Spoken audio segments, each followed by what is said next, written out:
Let me go this. Let me get to where we got to the message I just posted. Nine post tena. Okay.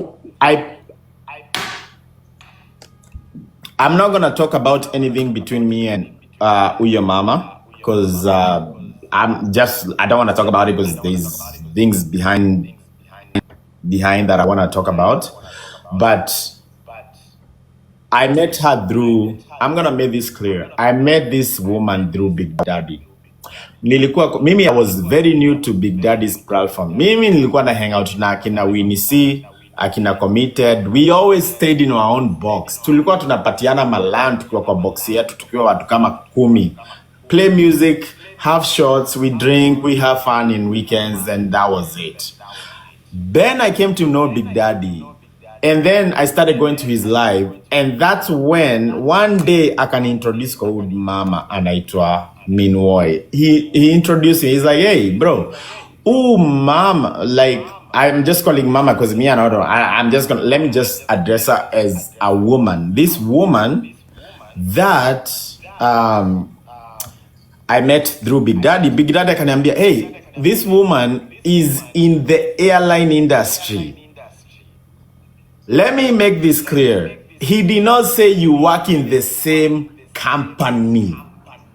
He said you work in the same industry.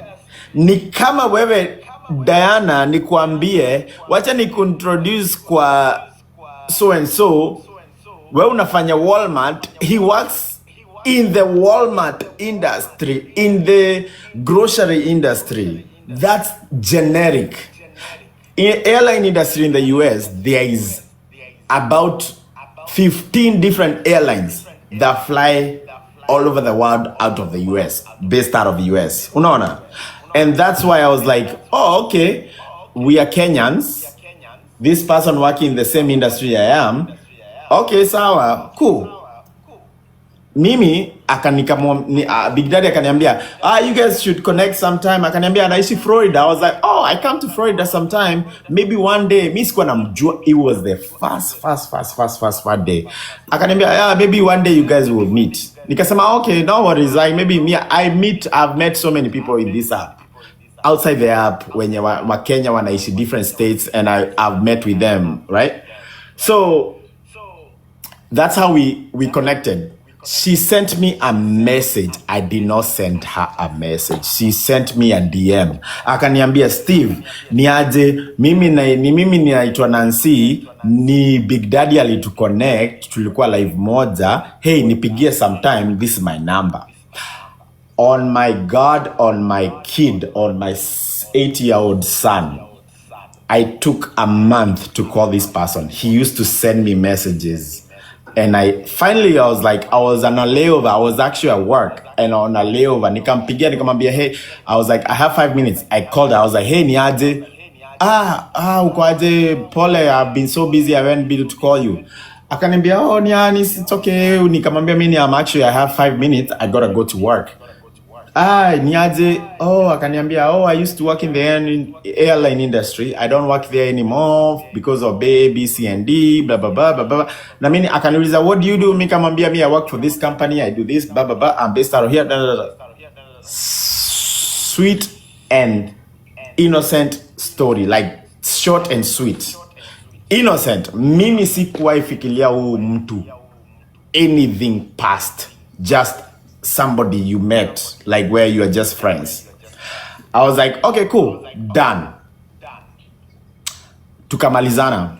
Hiyo nikamwambia I gotta go to work. I think it was 2 or 3 days later, I was sitting in my couch right here. I will never forget. My phone was like, ding, ding. Hey, that's my ringtone on this phone. Kuangalia naked pictures of this woman on my phone. I was like, honestly, like it kind of got. I was kind of disgusted about that, what I saw, because I was like, I was not expecting this. When you see somebody as somebody like this, you don't expect something like that. Like that's what I was like. What the fuck? I was like, maybe Tulia Naenda Diana. pole pole, Steve. I want us to have a very good conversation. So you say that you did not have any conversations that are either sexual or intimate with her, No. and then you were seated on your couch, and then she sent you nudes, her nude pictures, Yep. like completely naked or just without clothes. It was her boobs and her vagina. Okay. I still have the pictures. I I want to screenshotted ask them you and I something. I saved want to them I want to ask you because I something. knew this was gonna come back to me. Okay, so let me ask you, have you shared those pictures with anybody? Never. Okay, good. Okay, continue. Never. What then Never. when she sent you these pictures, what did you tell her? In my innocent mind, and I'm gonna be very naive. I was very naive. I was like, you know what? I'm not gonna embarrass her. Like, I'm not gonna confront her. I was like, I swear to God, you guys not gonna believe me. But you know, sometimes you might think somebody like is like this. Is not like. I was in my mind. I was like, I'm not gonna respond.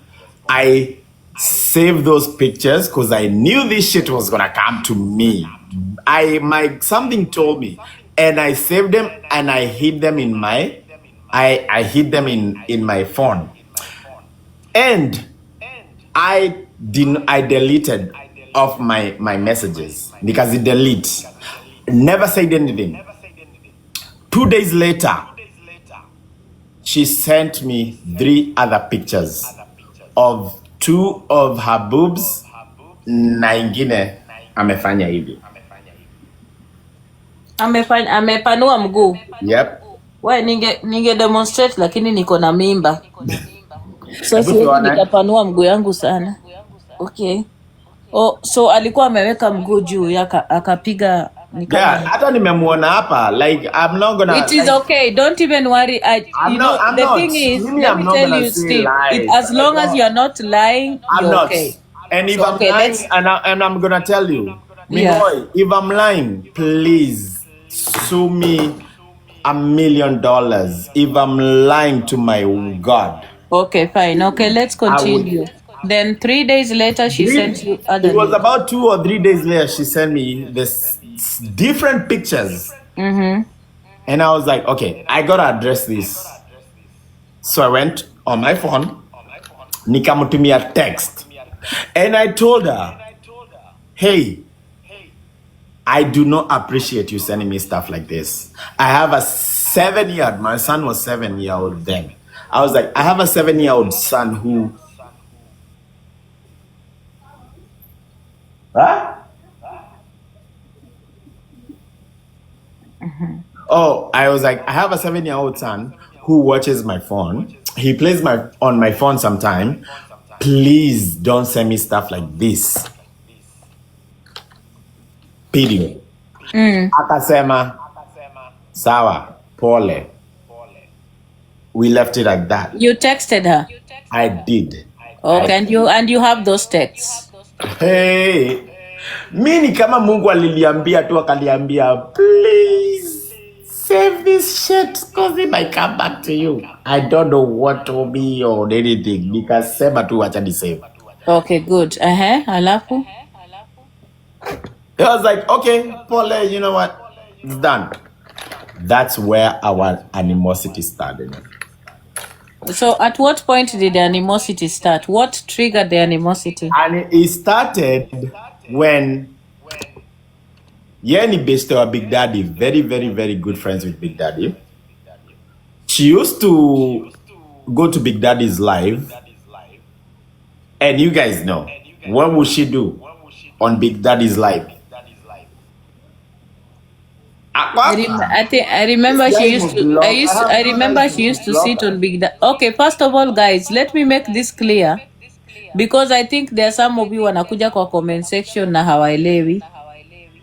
This is Steve Nice telling his story about the association yake na Big Daddy na Minia Woi. Na tunaelekea kwa story one particular. Number one, somebody has asked in the comment section, because I'm very kind to educate people. Number one, Steve Nice amesema yeye haku approach Miniawoi. Miniawoi alikutana na yeye kwa platform ya Na Big Diana Daddy. ukitaka unaweza mpandisha hapa akuwe hapa ingawa Huyu hapandi hapa not sahi. saying anything Hapandi like hapa. that. By the way, Marian, watu unaniambia ni nyamaze, utakuwa muted. Unasikia? Hapandi hapa kwanza, utamaliza kuongea. Ukishamaliza kuongea, if she has anything to say she can come, but you finish talking first. Sawa? Yeah. Mhm. So tulikuwa kwa Big Daddy. That's when Big Daddy nilikuwa nimemjua, and I used to go to his live, and you guys know, like most of you, if you were in Big Daddy's back in November, October, no, yeah, it was like November, December, January, hapo hivyo. I always like nikienda kwa Biggie ananipandisha, tulikuwa tunapiga shot na niko home na chill nini. He always used to up me up, tuko hapo hivyo, and Minwai used to be there. Minwai used to come up there, and there's at least 15 different times ameonyesha matiti yake, ameonyesha like her private parts. I'm just gonna keep it that way because I know people are recording, and she shows private parts, her boobs and everything. Like it's out there, imeja, and that's her personal preference. Whatever she wants to do, it's her own. But it came down where one time tulikuwa live kwa Winnie C, and this is where the animosity started. Tulikuwa kwa live kwa Winnie C. Winnie C ni beshte yangu. She's like, people think we date, but she's actually one of my best friends. Tulikuwa kwa live, akakuja, akapandishwa, akaekwa hapo. All of a sudden akatoa matiti yake. We were just having a fun, nini tutapiga, like just like a chill vibe. Akatoa matiti. Mimi nikamuuliza, and this is where the animosity started. Nikamuuliza, like, meanwhile, seriously, don't you respect yourself? Why do you have to show your everything on live camera? Don't you not respect, like have self-respect? Hapa niliambia Steve, usiniaddress. First of all, we unaleo ukienda kazini. That was the first time she said that. That was the first time she said that. Usiniaddress. First of all, unalewanga ukienda kazini. Sijui nini. Hapo akadropiwa na Winnie, because Winnie will never let somebody address me akiwa kwa live yake. And that's where it started. And from there, she would say stuff and I would just respond.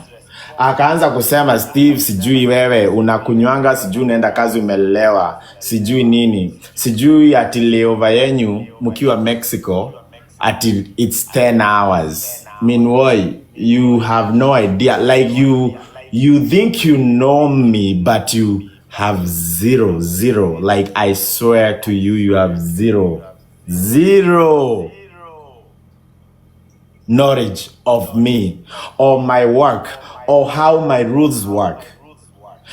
Just because you used to work for an airline that is so different from my airline. Diana, mimi niko na job yangu. Do you think wewe na mimi job zetu ziko na same rules? Do you think Diana, wewe ati kwenye wanawaambia muende 6 am, kwetu wanatuambia tuende 6 am? Ama kwenye wakisema hauwezi kuja umevaa earphones, kwetu wametuambia the same thing? Ama kwenye wamewambia lazima utoke 5 p.m. at the dot? No, kila job iko na policies zao. Every job has its policies. And that's what she came and portrayed. She came and portrayed. This is what she said. I'm going to read it to you verbatim. Let me read to you verbatim. Where is those papers? But here, 1 second. I got you.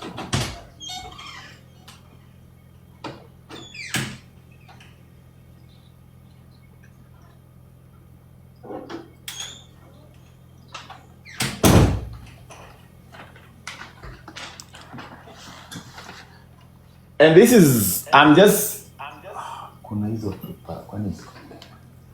hold on one second, give me 1 second. Ongea Diana before ni come. Wacha niaziangalie ziko hapa mahali. Moderators wako kuna na sijui Don King anasumbuana na wewe hapo kwa platform. Kwani mods wako hawako? Mimi sikuanga na Don King.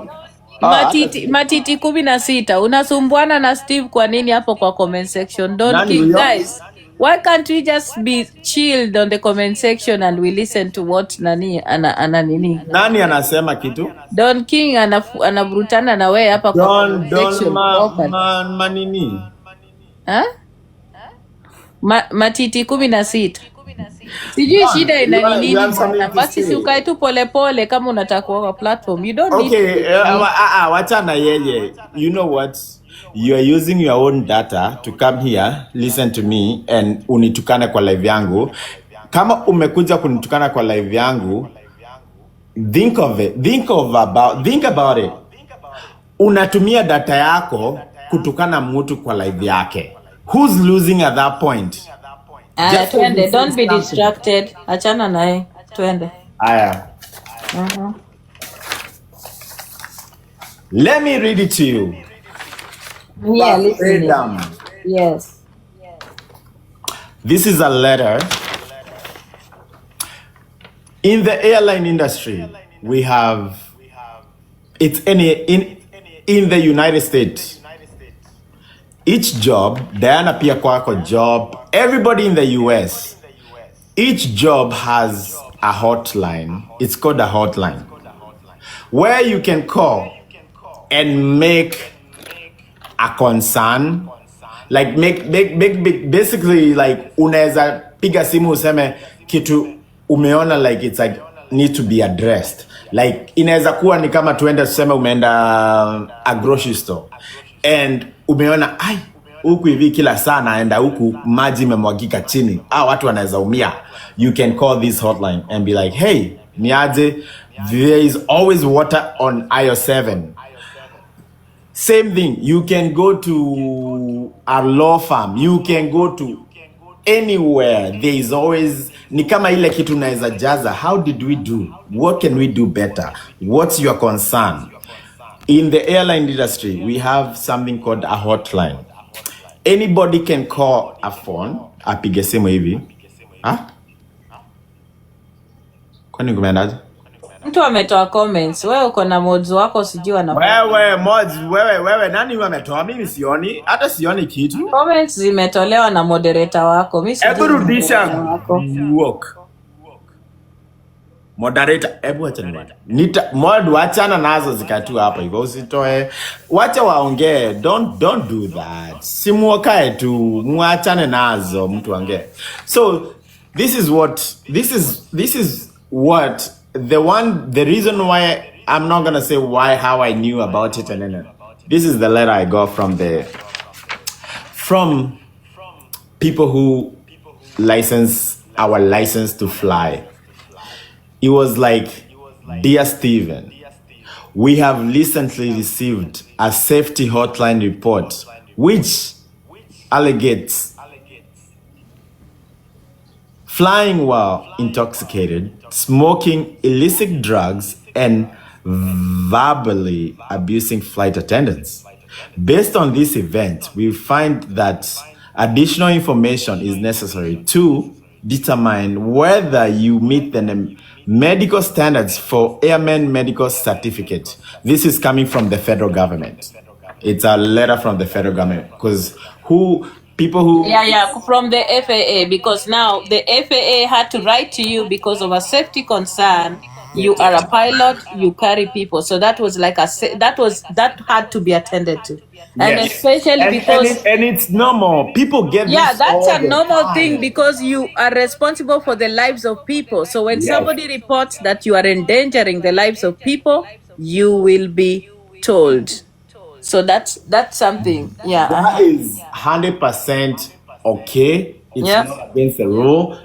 Anybody can do it, and it's good. It's good because if they never address this and something happened, they would be reliable for that story. Exactly. Right? Yeah. They Soma say maliza. to determine whether you meet the. So we go to school. So let me back it up. For me to be able to fly, I go to school. I go to school for 4 years. I learn how to fly airplanes. But there's one thing allows me to. I can know how to fly an airplane, but there's one thing that allows me to fly an airplane, and it's called a medical card. Unachukwanga medical. Every year you have to do it, and they test you everything. They make sure you are good, your blood pressure, your cholesterol, they test your whole body. You are good, you are safe, right? So this is what they say. To determine whether you meet these medical standards, which is the medical card, we request that you provide the following information within 60 days of the FAA review. 60 days of the time I got this letter. 1, a personal statement detailing your past and present use of alcohol. Okay. I'm not gonna say you to go Google it, but you go Google it. Drinking is not against the law. It's not against the law. And when you know the law, we drink. When it comes to driving airplanes, CG going to work in a Walmart, going to fly airplanes, going to be a lawyer, going to be a judge, even going to be a president, there is rules and regulations when you can drink and when you cannot. Meanwhile, she knows my schedule. She knows what time I go to Mexico. She knows how long my layovers are. Apparently, from her, my layovers in Mexico. Hebu pause wana wewe utujue kama ulikuwa unatuambia ukweli.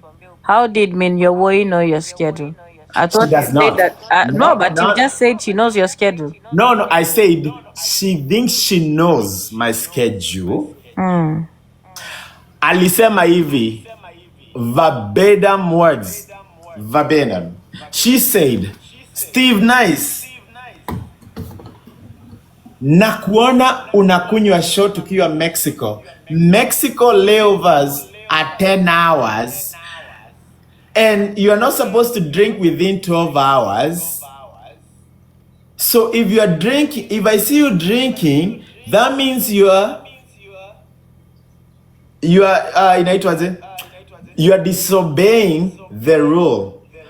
Her head, my layovers in Mexico are 10 hours. We don't even have anything like that in our system. It's not even possible. Diana Rose, let me tell you, when we fly, if I'm going from here to Mexico, our flights leave at 8 in the morning. I have to show up at 6 in the morning. My duty is 8 hours. When I get to Mexico, because of the flight length, the minimum I'm in Mexico, and you're gonna be so disappointed, big boy. The minimum I'm in Mexico, it's 24 hours. The most I'm there is 48 hours. Most of the trips I've ever done in Mexico, they are usually 48 hours. Thank you, important. Okay. Endelee na barua alafu. Haya. So, yeah, najua mimi nafaa kuwa siwezi kunywa in 10 hours. It's okay. It's good. Yeah, good job. Hey, wacha nikwambie. Mimi sitaki kuongea hiyo story. Haya, next one. A personal statement detailing your past and present use of illicit drugs. Haya. Do you know what she called illicit drugs? Smoking shisha. Diana, what's the shisha? I thought shisha is shisha. Shisha is still among the illicit drugs. Like what's in shisha? It depends. What do you take in yours? People can make Shisha is tobacco. Yeah, see, need to tobacco, but you can put stimulants and add things. No. Not in the US. There is no stimulants or anything. Like, I've never heard of that. Shisha Mimi is. unajua sijawahi hata kuvuta shisha, sijui hata vile shisha inakaa. Okay. Have you seen inaitwaje? I know they have different Have you seen flavors. cigars? Yeah, I have. I've seen those vapes zenye watu wanatumia. Okay, unaona vape, cigar, shisha. It's nicotine. It's tobacco. Tobacco is 100% legal in America. You can blow smoke the way you want. You can blow smoke and go to work right there and then. People on their lunch break. Ebu ngoje nikuulize, you mean vile wanawake wanavurutanga hiyo moshi inatokanga mingi, hiyo ni sigara, hiyo ni tobacco? It's just tobacco. Wow. Yeah, ni kama kuvuta cigarette. It's like smoking cigarettes. All that smoke? Yes. Gosh, that's dangerous. That's dangerous for you your health, like it's a lot for me. Mi unajua nilikuwa nafikiria tu ni kama vapor inatokanga tu, like you know, like I didn't think that it was all tobacco. To be honest, mimi sijui anything about shisha. I've never even had shisha. It's just tobacco that it's a different way of smoking tobacco. Okay, if you go to Middle East, watu wameishi Dubai, if you are in Dubai, Kenya, kwani shisha, hebu niwaulize, mnakumbuka Kenya shisha ikibaniwa? Watu walikuwa na smoke shisha kama ni kukunywa maji. Because it's just tobacco, it give you like this. Does it have anything? Does it have anything? Does it have anything that vaporizes it? Is anything? Does it work like maybe like a vaporizer? Me honestly, mimi siwezi kuambia story mobs za vape. Like vaporizer, like a vaporizer. You know, like a head rush. Ni kama cigarettes. Okay. It's like, it's the equivalent. Let me tell you, it's the equivalent of like wewe unachukua shot ya tequila or vodka, whatever drink you enjoy. Sindio, umepiga hiyo shot. It give you the highness. It's the same thing. Some people don't drink, they just smoke. Or ama upige shot ya caffeine. Like, have you done an someone has already explained to me that the water in it gives the water in it. Okay, thank you. There's unaiweka juu, there's water, and then you smoke, the vape comes, the heat goes down, ukivuta through the pipe, cause makaa iko juu, it goes through the vape, inaenda kwa maji, like, and then it comes through a steam, and then it comes to your pipe, and then you smoke it out. Okay. 100% legal. Okay, so it's okay. Let's continue. I've got it. Alafu akasema illicit drugs. That's illicit drugs. Thank you, important.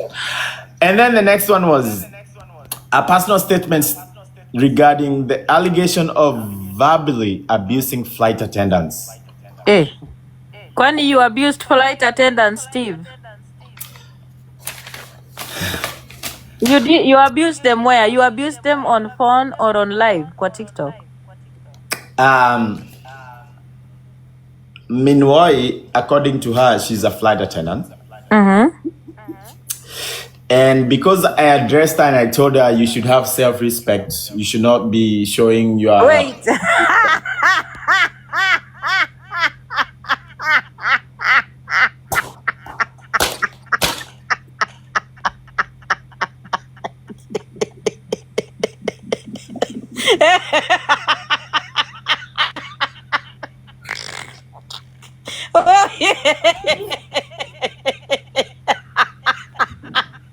Wait, because Minya is a flash.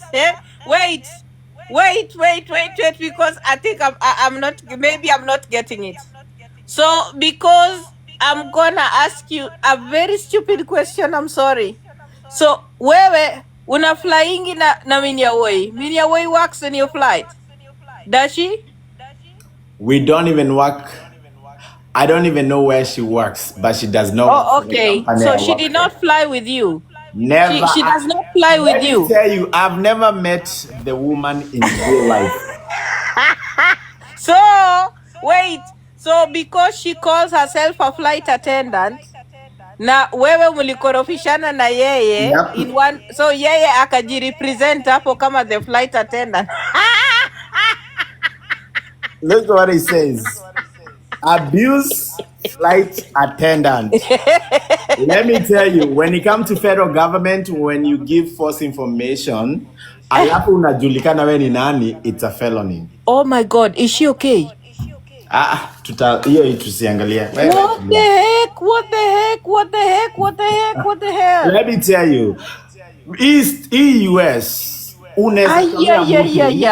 unaweza chomea mtu na Wakenya wanapenda kuchomeana, but let me tell you, ukichomea mtu, please tumia akili kidogo, the real fucking thing, because if it's not the real, I swear ni kama uchukue mawe uende urushe polisi uishe hivyo, umejiitania. I swear to God. But moving on.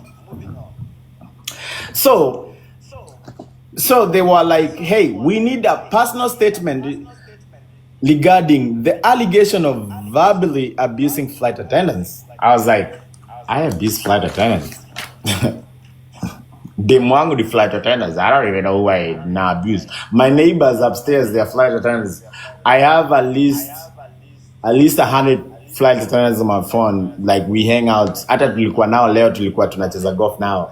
So I was like, oh. Haya, tuendelee. Okay. So that was the 3 allegations. Sawa.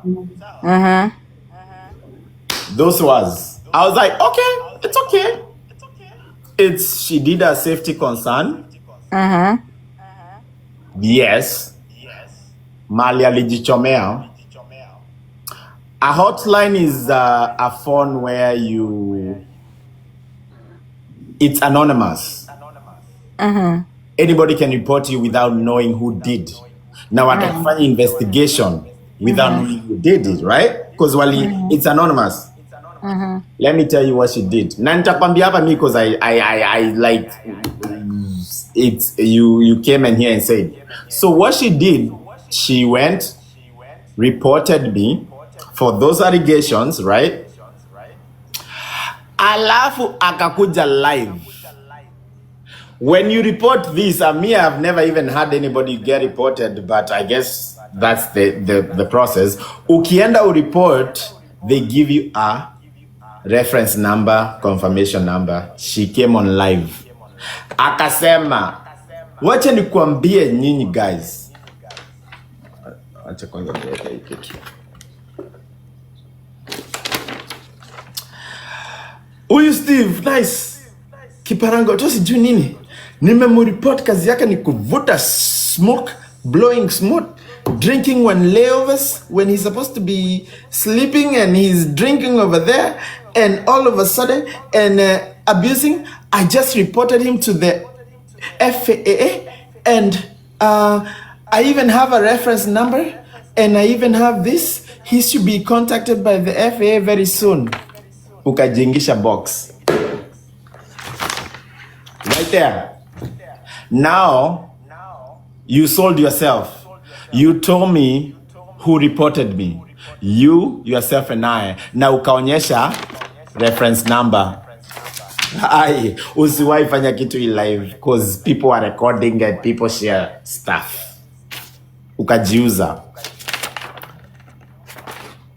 Mimi, you can report me, but say the truth. Always say the truth. And if it's concern safety, 100% say the truth. But if you think you're gonna destroy me because of your own issues and your own jealousy of where I'm at and because of where I built myself, I swear to God, we have to get to where I'm at. It takes time. And it doesn't take just a report of drinking alcohol, flying while intoxicated, and abusing flight attendants to lose your license. They actually dig and they see and they find out tumalizia hapo. Anyway, Moving on, sasa and, before twende and uliza another, I wanted to ask you swali. something before you continue. I feel like there are some kind of legal issues involved with this. I think on your side, I'm not sure. I don't Hiyo know. hatutaongelea, sitaki tuongelee Ndio hiyo. maana nataka kukuambia, if at Yeah. all you have picked a legal pathway in terms of this particular issue, I think we should be careful how you move on, because Yes, and that's what I'm because I saying. think the most important thing that you have done is that you have highlighted where your issues began. Yes. And I think moving forward, because these are issues that are related to your job and are related to other things, I feel like you should be very careful, with what you say and what you do moving forward. And that's why I was telling you it's not safe for you to engage her. Hata usikue na Mimi ego. hata simutaki I think kumwengage wacha ati. tu nikuambie, Yeah, go ahead. naweza kukuambia, I think this is one person you should block on all social media platforms. And Mtu hata aliniblock. akiongea kwa I blocked her platform, on this. Mimi hata namuona hapa hivi, I akiongea didn't kwa even know ati hata nimekuwa nimeblock. akiongea kwa platform yoyote, you should not engage her. And even on your platform, usimuengage. I think you should block her, because this is a person mwenye ukimwangalia na vile ana behave, this is an unhinged person. A person that is unhinged does not understand when to stop. So you really need to be very, very careful with this person, because hajui the boundaries, she doesn't know when to stop. And then the worst bit about it all is that she does not, ni kichwa pomblo. Ni kama unaona mtu mwenye hakuna kitu katikati between her ears. She doesn't understand how the law works. She doesn't understand the legal ramifications of the things that she has done, especially kutuma hizo nudes. Yeah. So unafaa kuelewa mtu ambaye ako hana akili, unasikia? Yeah. Ni mtu ambaye hajui when to stop. So please just make sure you block her everywhere. And I don't did. There is somebody, I'm a moderator maumbo hao. Me, I blocked her on my phone, on my TikTok, everywhere. But I just saw her on here. I didn't even I know guess she you was will need on to here. review your moderators. We Na mwenyewe watoa kila unafaa. mtu, I don't need moderators. Mimi Yeah, nikiingia live, because I at the don't end do of the day, much. let me tell you, Steve, what happens with such a person, and I'll tell you, there are people who, when they make advances on you, and this is not just with men. A lot of people, the cases zimekuwa za wanaume kustalk wanawake, but there are also women that wakikataliwa kimapenzi, they become monsters. And I have seen this happen real life, wacha nikwambie. And sometimes it gets so bad that when the woman does not get what she wants, wanaendelea to very, very, very serious and bad places. Yeah. And you need to be very aware of that. I don't think you see this thing the way I see it, because me, I see No, a I person do. Yeah. who is not willing to accept that amekataliwa, and unaona ule mtu mwenye anafikiria ye ni mrembo sana in the room. Yeah. Ushawahi kuona mtu mwenye anafikiria she's so beautiful and she should be loved and she should be accepted by everybody. Yeah. And then she suddenly finds a person who does not accept her. So anakuwa na obsession, alafu anakuwa na stalking tendencies. And in fact, even yeye kukuja hapa, this is kind of stalking, and the way she keeps on talking all over the place about you, Yeah. that is very, very dangerous. Unaona, nimekuwa nikiona huyu mwanamke, hata kuna siku mimi alinijaribu, ananiambia ati atanishtaki kwa kazi, ati atanishtaki kwa immigration. Nikamwambia mimi sio Steve Nice.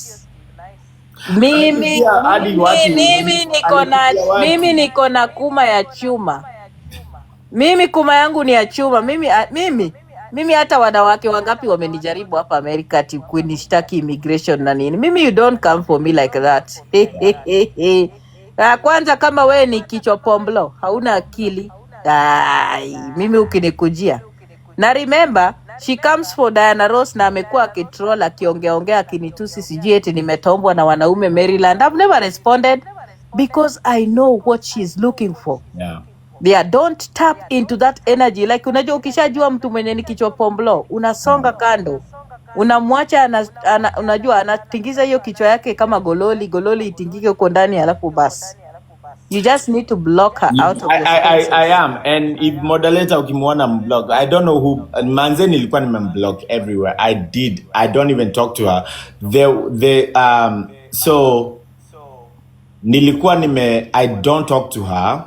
See, I had not blocked her, but then akaenda mimi. This is the craziest thing.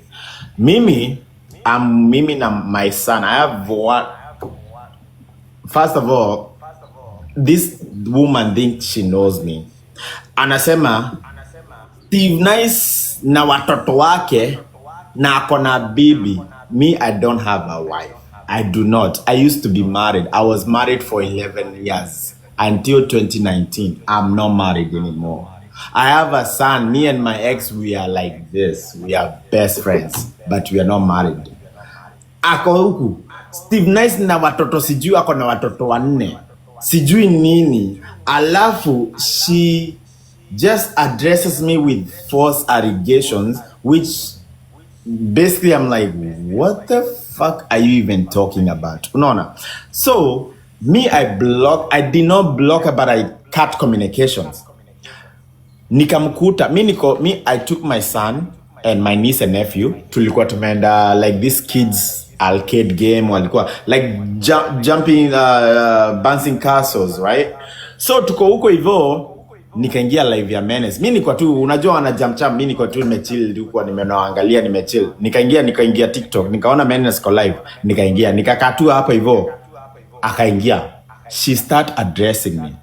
She start saying, mimi nikasema, mimi niko huko hivi, watoto tu, it's so loud, watoto they are jumping up and down, and she took that against me. Wewe hata upendi watoto, kazi yako ni kusema ati sijui watoto wanafanya nini. And I'm like, what in the world? Sijui, yani akanichukulia. In her mind, I have a wife na watoto 4. Okay, that is how stalkers behave. Wacha nikwambie kama I have a wife and 4 kids. Even though vile stalkers wanna behave, Yes, kama ujui, stalkers will behave like that. They will make up stuff about you. Daddy. If I had 4 kids, I'm not like Big Daddy mwenye ametoka hosi, amekaa live for 3 days, la hajaona watoto wake. Mimi, my son is my priority.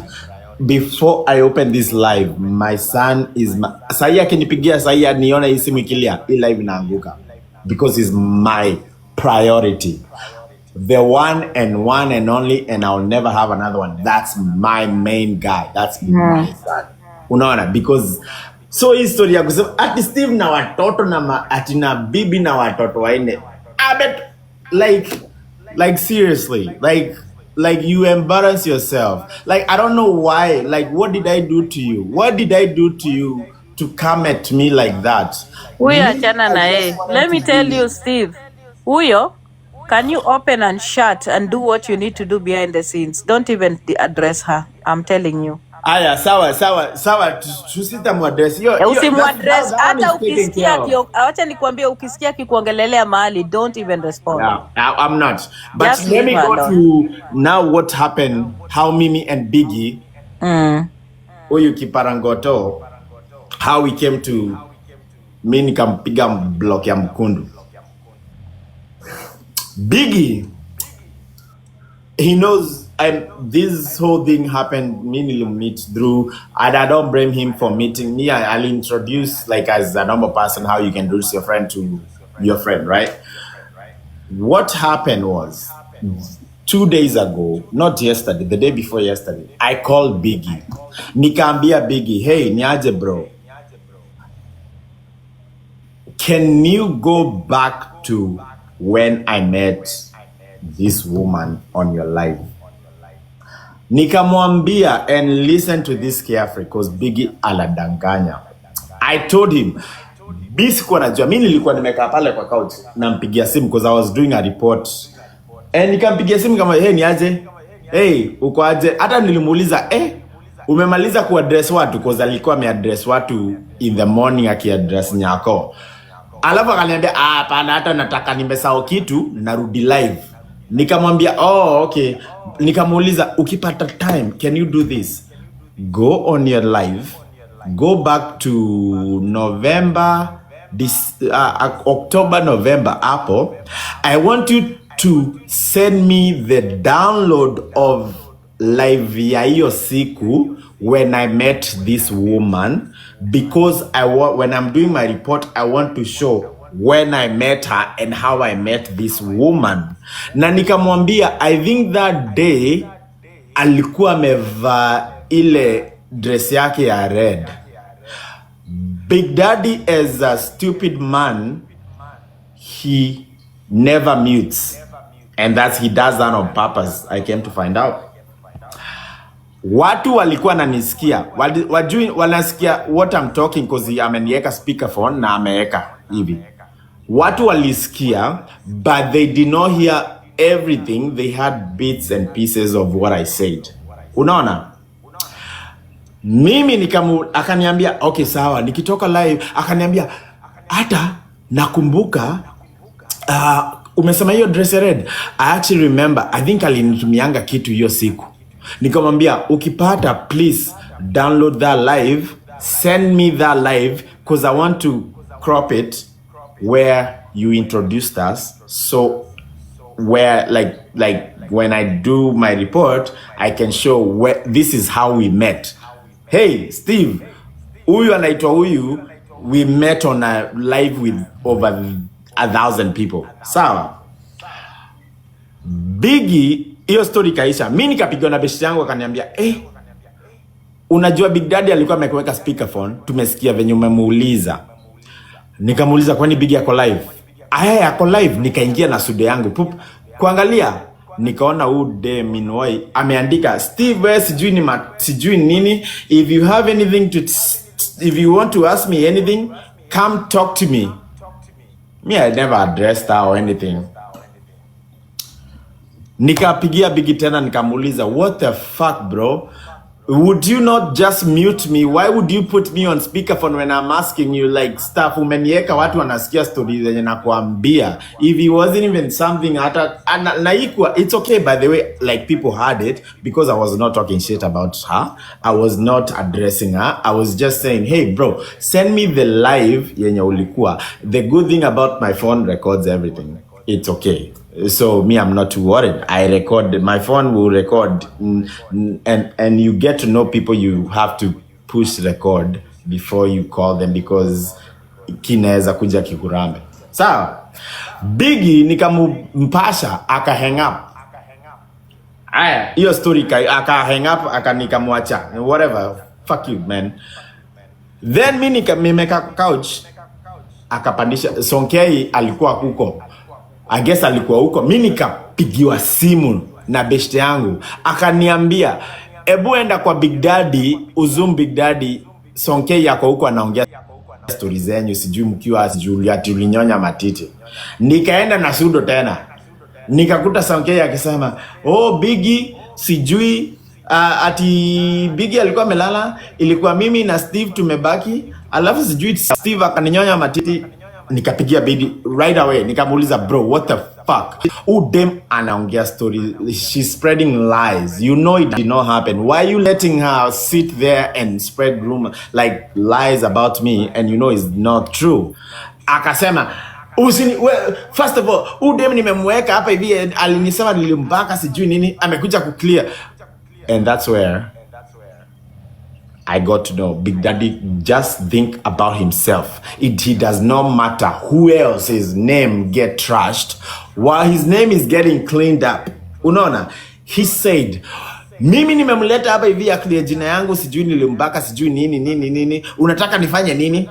Nikamuuliza, so we unabaki tu hapa hivyo anitrash jina yangu while you know it's not true but he's clearing your name. Akanimesimu hata nikamwambia, you know what, fuck you. Tuka hang up, story kaisha. That's where Big Daddy na mimi story zangu tuliachiana hapo. I knew he was not a friend because I was like, you know what, there is no person who would sit here and let somebody else. Diana sahi ukianza kuongelea ati mtu na najua ni uongo, I'll be like, you know what, no. hapana, mimi usifanye, enda ukafanya kwa live yako, but I'm not gonna do it while I'm here, because he's so self-centered and all he thinks is about himself and it's all about him. Everything revolves around Big Daddy. I swear to God, think of it, one thing that doesn't revolve around him. Oh, it's about huyu, sijui huyu, it's all about huyu ananifanya, huyu ananiongelea, and he's always the victim. He's always the one that is being hurt. Kila siku ni yeye ndiye the victim.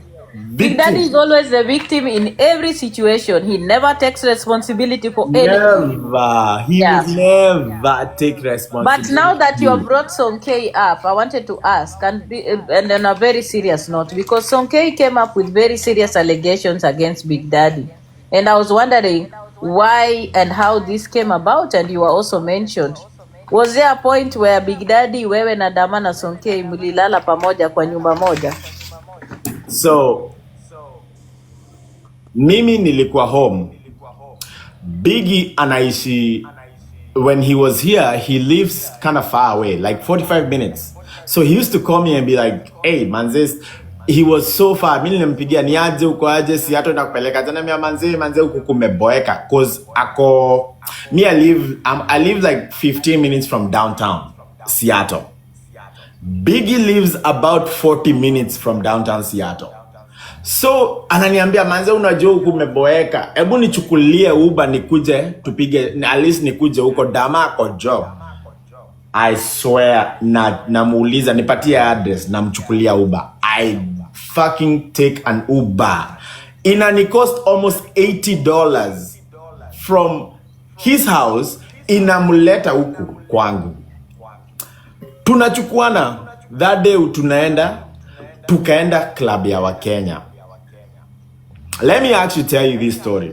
We went to this club in ya Wakenya. I'm not gonna mention a name. We went there, it was Mimi, Big Daddy, na jamaa mwingine akashow up. And then I swear mimi sikuwa najua Sonkei ni nani. Mi hata sikuwahi nimemumit. Sikuwa najua Samimata ni nani. Niliwajua hiyo siku. I only knew Big Daddy na beshte yangu mwingine hapo. All of a sudden, Sonkei akashow up. Akaniambia huyu ni Sonkei. Ile ni ile siku walikuwa na kisiana hapo hivyo tukiwa kwa tebo hivi na waficha live yake ndio isianguke na ifiche hivi. I didn't even know who this fuck Sonkei was. That was the first ever time. Ile kitu Sonkei na Big Daddy walikuwa na kisiana. Yes. Okay. Mimi walikuwa na kisiana, naambia Big Daddy, live yako itaangushwa. Naficha live yake. Ngoja, moderators wako, hebu mutini huyu testosterone please. Anakuja na matusi hapa. Moderators wa huyu testosterone sessions akuwe block. Acha nikuweke. Asante. Si mnaona nyinyi ndio mnafanya na kwa moderator alafu mtaanza kulia. Asante. Thank you. Endelea. So when we went there to that club, Sonkei akakuja. They were all over each other. It was not a one-way street ati huyu alikuwa anataka huyu ama huyu. Wote ilikuwa behind the cameras. It was just touching and doing all kind of shit. It was let them not fool you. Sijui nini. They were all over each other. Well, you know Big Daddy, what he has, how he is. Na Sonkei, she wanted that whole, na yeye alikuwa anaenda hata anafungua live yake ndio watu waone wako na Big Daddy. She wanted that, I guess she wanted the fame or whatever, the crowd, whatever she was, alikuwa anataka hiyo. So they were all over each other. Mimi tukiwa hapa nao, nawaambia guy, hii live yenu itaangusha mnakisiana. Mimi nafunika live yao. Mimi siko ati nawafunika ndio wakisiana. What the fuck? Do I give a fuck? Nilikuwa naambia Big Daddy, account yako itaangushwa. Na ificha hivi. Sawa? So that's the first time I met I met Sonke. From there, we ended up going to a shisha. We came here.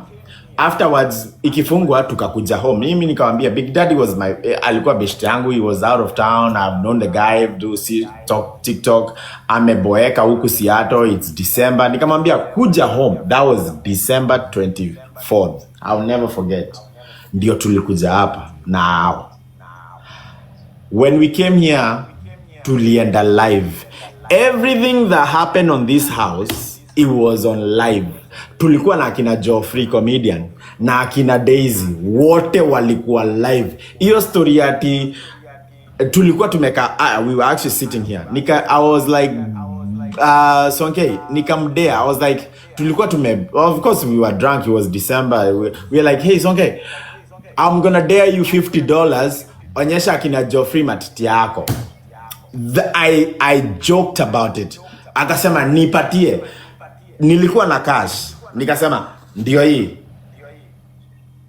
There was nowhere in my fucking, I swear to God, there was nowhere ati mimi nilienda ati kumnyonya. No. I said it on live and people were there. I was like, I dare you. Akasema okay sawa. Akafanya nusu. Hata nobody saw it. Alafu nobody even saw it. Akasema nipatie. Okay. Mimi na Dama tulikuwa. It was mimi, Sonke na Dama. Of course sisi cause alifanya hivi tuliona. Because of the camera angle, I don't think people saw it. But sisi tuliona. Dama akasema mimi tumeona, lazima mpatie hiyo pesa.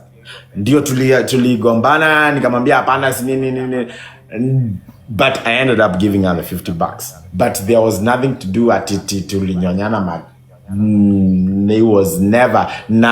It was on live. Kama mko na hizo recording kuze now, it was live. I dared her. It was a joke. It was nothing serious. So at what point did between the club ndio Sonke alianza kusema Big Daddy alikuwa anampiga akamburuta weave?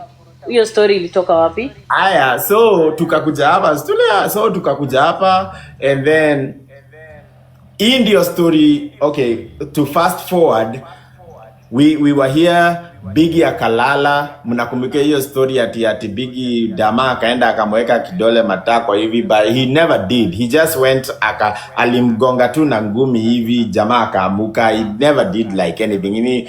Ilikuwa tu chocha tulisema hiyo, but he never actually did.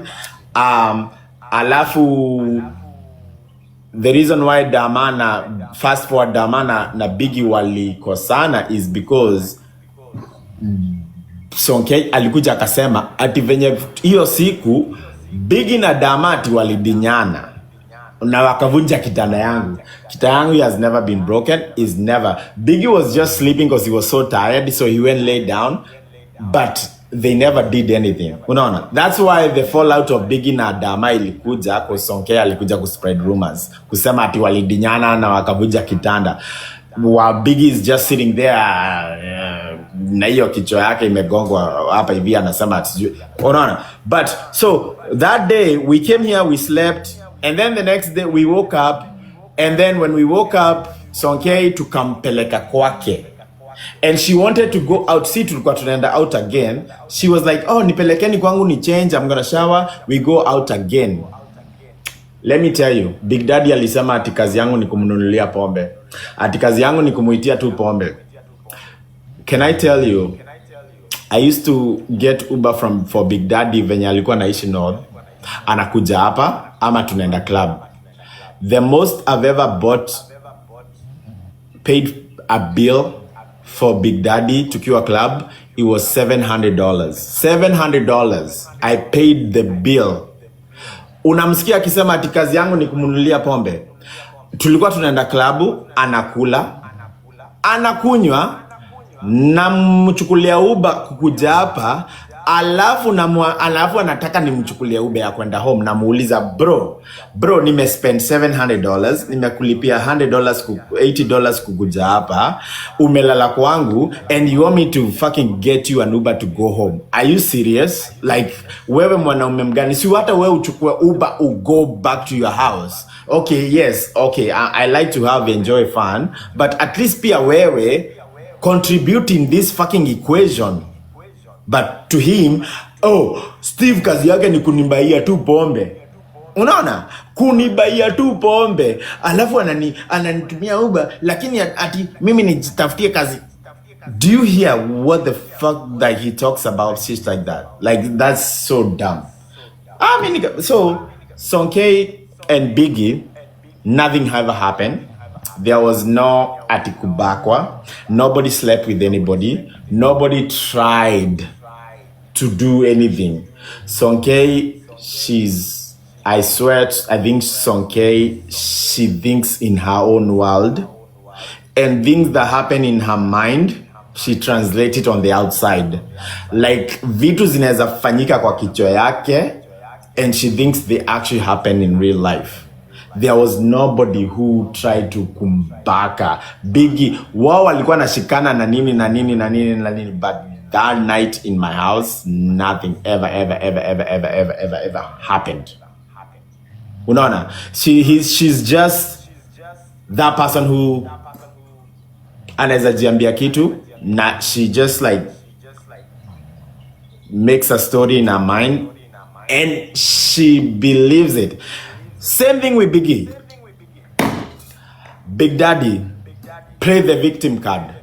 In his mind, he becomes the victim, and everything is about him. Everybody is against him, and he's kwa kichwa yake, everybody else is against him, and he does not see his mistakes. He only sees other people's mistakes. Mimi kumwambia, nilichukua Big Daddy on Thursday. I know I'm back and forth, nina jump chap. I took Big Daddy from na hiyo message, that's where I blocked him. Nilimtumia message nikamwambia, Big Daddy, you went on surgery on Sunday. Ukakaa kwa hosi Monday, Tuesday, Sunday na Monday. Tuesday nikakuja nikakuona, ukadischargiwa. You got discharged about 5 p.m. 5 p.m. Seattle time. 5 p.m. Nikampeleka kwa Joy. Tukakaa hapo hivyo for like an hour. Mimi hata nilikuwa nimezima nikiwa hapo hivyo, I was so tired, I slept. Alafu nikaamuka nikakuja home. That's how I was on Tuesday. Wednesday Biggie aka-address Nyako. Alafu afternoon ndio aliingia live, ndio nikimpigia, alikuwa ako live ni. Ngoja kwanza, wacha nikustopishe kidogo. Ulitoa Big Daddy kwa hospitali? Yes. Alafu ukampeleka, mlikuwa na nani mkitoka hospitali? So mimi I came from Kenya. Nilikuwa Kenya. I've been in Kenya for the last 2 weeks. I got here on Thursday, nikakuja, was home for the next 4 days, nikaka home. Alafu nikasema, by the way, Biggie ako hosi. Nikampigia akaniambia, bado niko hosi. Nikamwambia, okay, nitakuja by 1. I got there about 2 p.m. When I got there at the hospital, nikienda tu kuingia kwa mlango yake, the nurses were getting in, so mimi nikabaki tu nje. I was chilling, wakaingia, they talked to him, blah, blah, blah. Alafu wakatoka, mimi nikaingia. When I walked in Biggie's hospital room, there was 2 people. It was Biggie na anaitwa nani? Mama Lao ama nani anaitwa? Yeah, Angie. It was Biggie na Angie. Yeah, the legal wife. Nyana akaniambia, ni unaitwa Steve Nice. Nikamwambia, nianze poa. Yeah, you know. And she was getting ready to go. And they talked, whatever, they did their thing. Alafu mimi niko tu hapa hivyo nimegoja. Alafu she went. Biggie tukatulia na yeye for a minute, and then besti yake mwingine akakuja. Nasa akakuja akasema, hata tumeambiwa you can go home. Nikamwambia Biggie akaniambia okay, well, nikamwambia okay, kama watakudischarge in the next maybe 2 hours, I can wait and I'll drop you home. And that's how I ended up staying hadi akadischargiwa, and then nikamchukua from the hospital. I took him to Joy's house. Tukatulia hapo hivyo for like about I think 2 or... Joy na legal wife pia. No, legal wife alikuwa ametoka. So legal wife they had an altercation like they wali so legal wife Enzi alikuwa anamwambia are you gonna be discharged today? Anasema mimi sijui. Anamwambia si ukidischarge ukuje uone watoto. Anasema wewe mimi sasa mimi nitoke hapa hivi nikuje nione watoto. You know, he's fighting about it. Anamwambia okay, unaenda wapi? Naweza kuja nikuchukue ukuje uone watoto. Anasema hapana, mimi hata sijui nitatoka saa ngapi, sijui nini. Okay, sawa basi. So do you want me to pick you up? Ama wewe enda, Steve ako hapa atanipeleka nyumbani, sijui nini. Dad, she was like, you know what? Okay, sawa, bye. So she left. That's how she ended up leaving. Alafu tukakaa hapo for 2 hours and then he get discharged. Lakini I think the Enzi wanted Biggie to get this dischargiwe. Akuja Biggie achukuliwe na Angie aende akaone watoto, lakini baba watoto alikuwa na stories zingine. Hapo tutafika. That's their own business. I don't give a fuck. So that's how we ended up to Joy's house. We went to Joy's house. We chilled for about 2 hours. Alafu mimi nikaenda home. Unaona? I went home. When we were at Joy's house, Angie kept calling because they were hey, fuck. These guys have issues. Oh my goodness. Wow. Anapiga simu. We, uko wapi? Bado niko hospitali. Alikuwa kwa Joy na anaambia nani mama lao eti bado ako hospitali. Bado niko hospitali. Wacha kunisumbua. Sija dischargiwa. Okay, unatoka saa ngapi nikuja nikuchukue? Sasa unataka unichukue. Iko wapi hiyo watch yangu? Kwani ile kitu yangu ya kichwa imeenda wapi? Ati unashinda ukinisumbua? Nitakupigia.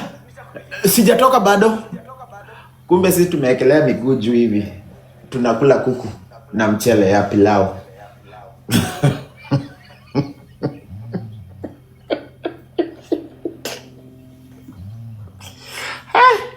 Watu buko na nguvu. I swear you guys have energy for days. Anyway, I don't think he really wanted, and I felt him, and I was like, you know what? Yeah, it's okay. You know, you can rest today. Umetoka hosi, maybe kesho. You know, rest today. Kesho, you can go see the kids.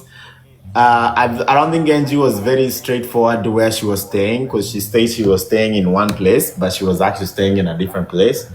It was very confusing for him. Biggie pia anasema hata sijui ako wapi, because anasema anakaa na beshte yake, lakini akienda live kuna picha naonanga hapa nyuma watu mko na details.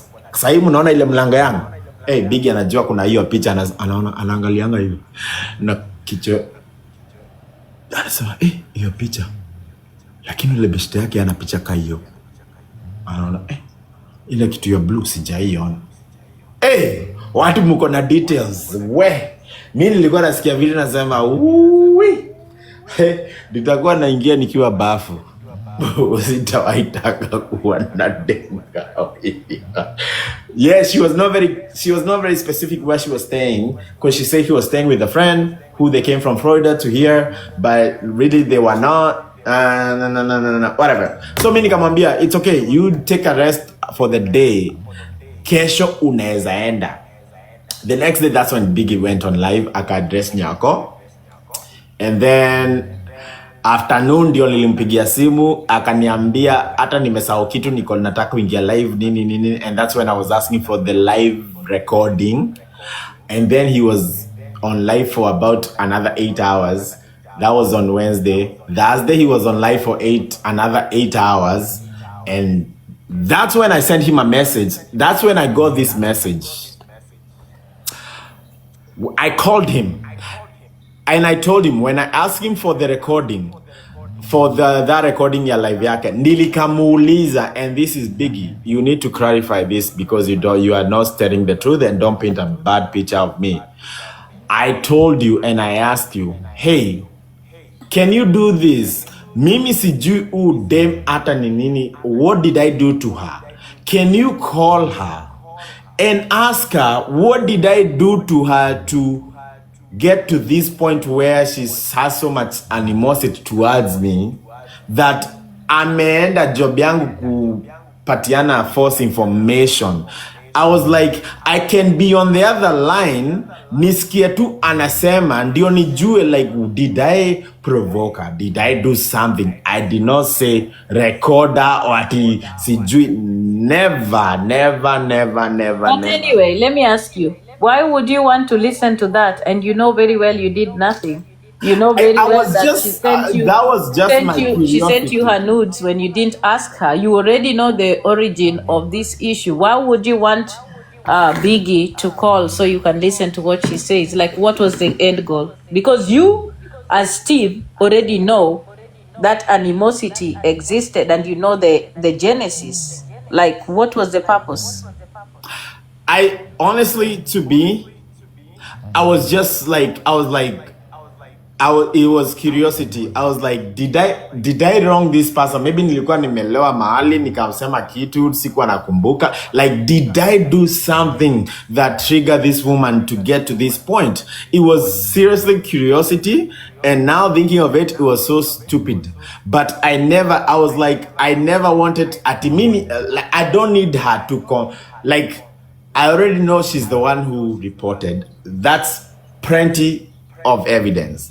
I did not need her to ati aonge aseme ati nimurecord. I wanted to just hear, like, okay, nikama, like, to me it made sense in my head. Now thinking of it, it was very dumb. Unaona, but Biggie is painting a picture where I was like, ulinipigia ukaniambia ni rekodi dem, like, incriminating herself. Like, what would she say to incriminate herself? I already know who she's the one who did this. What else would she say? Me, I just wanted to know, like, did I say something? Like, kuna nini limtrigger to get to this point? Unaona? But now knowing, me thinking of it, in my head, I was like, okay, yeah, maybe I just want to know, like, did I do something? But now thinking of it, is like, that was probably a bad move on my part. But where Biggie, I really got mad was, nikapigia Biggie, this was about 3 p.m. 7 p.m. bado Biggie ako live. Namtumia message, namwambia, bro, I've only asked you for one thing. Please just go download that live, ataenda na simu ingine unitumia hiyo live. Nikamwambia, na that's the message. Nikamuuliza, bro, I've only asked you for one thing. Just send me the one thing. I'll never ask you anything else. I just want that recording of us where you introduce us, so we have a baseline of how I met this person. Nothing. And I got mad. I did my report and everything. Nikamtumia message, nikamwambia, you know what? I don't even need your response. I don't need it. I did it without you. Thank you. I don't need anything else. The next message I got from Biggie was that message. That's anyway I care. The next message I got from Biggie was, kwani nimesahau kuweka. How the fuck do we do this? Kwani nimesahau. Kwanga tricky, I also forget. Just go to green screen, enhance. Oh, enhance. Enhance. Nakuanga No, no, see enhance. Ni. Effects. yeah. Alafu hii. When I asked Biggie, I was like, you know what? And I can show you the screenshot. I was like, you know what? It's okay. I don't even need your help. I was able to do what I needed without your help. Don't worry about it. The next message I got from Biggie was this one. Okay, it says you have no picture of me. Poleni guys, hii mimba imefanya niko na twang ya America, so you guys will forgive me. You have no right to send Steve, my abuser, pictures of me. If you do, I'm filing a restraining order. And I will also share the ones you jacking off. Send them to DCF and UCIS. Feel free to zoom this. You do not have brains. Okongi, don't bring me to this point where I have to address you. Mimi sijakukosea. I don't know why you are in my biz. FAA investigations do not involve you, and you are contributing to Homeland Security threats by supporting a drunk pilot. You just spent time in a hospital due to your heavy drinking. Your med records can be subpoenaed too. Wherefore, think about Charlie. And yes, I shared with Agent Roots. And thanks for not muting when the loser was called. And now I block you, sex offender. Sex offender. That was the message I got.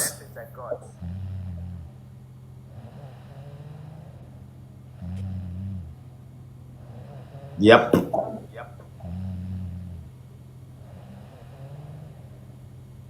And when I forwarded, when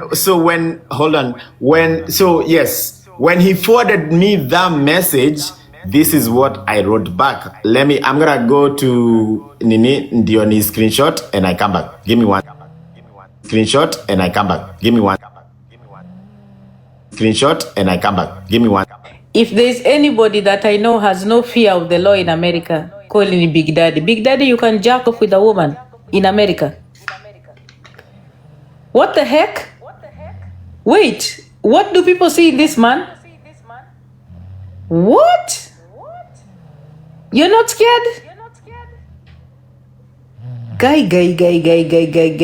Vitu zenye hata watu, even Americans themselves don't do these things. Haya. After he sent me that message, this is what I sent back. Tell me how this is rude, please.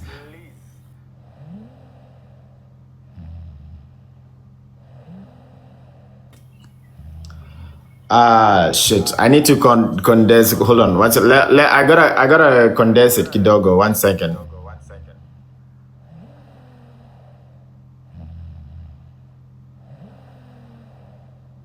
Lakini nani Steve Nice pia kizungu ilipita huko nyuma ya nyumba yao. This picture, gosh, it's cropping. Steve Nice, you crop the picture, you don't condense it. I gotta condense.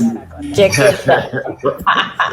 Mimi nilienda group of schools. Hebu niachane na bibi.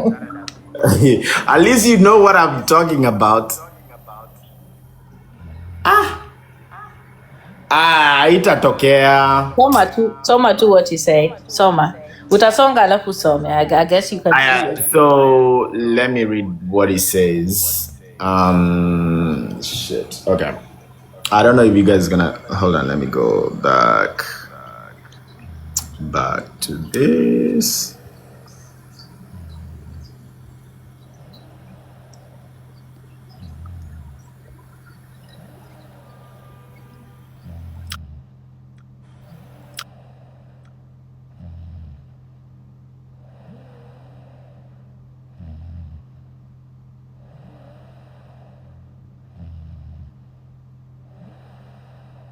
Can you hear me when I go sideways? Like when you go, no, when you're off, you're off. I can't hear you. When you ukiingia kwa chai asiwezi kakusikia, but you can Okay, hear me. hold on. Let me get 1 second. Let me get my other phone. Okay.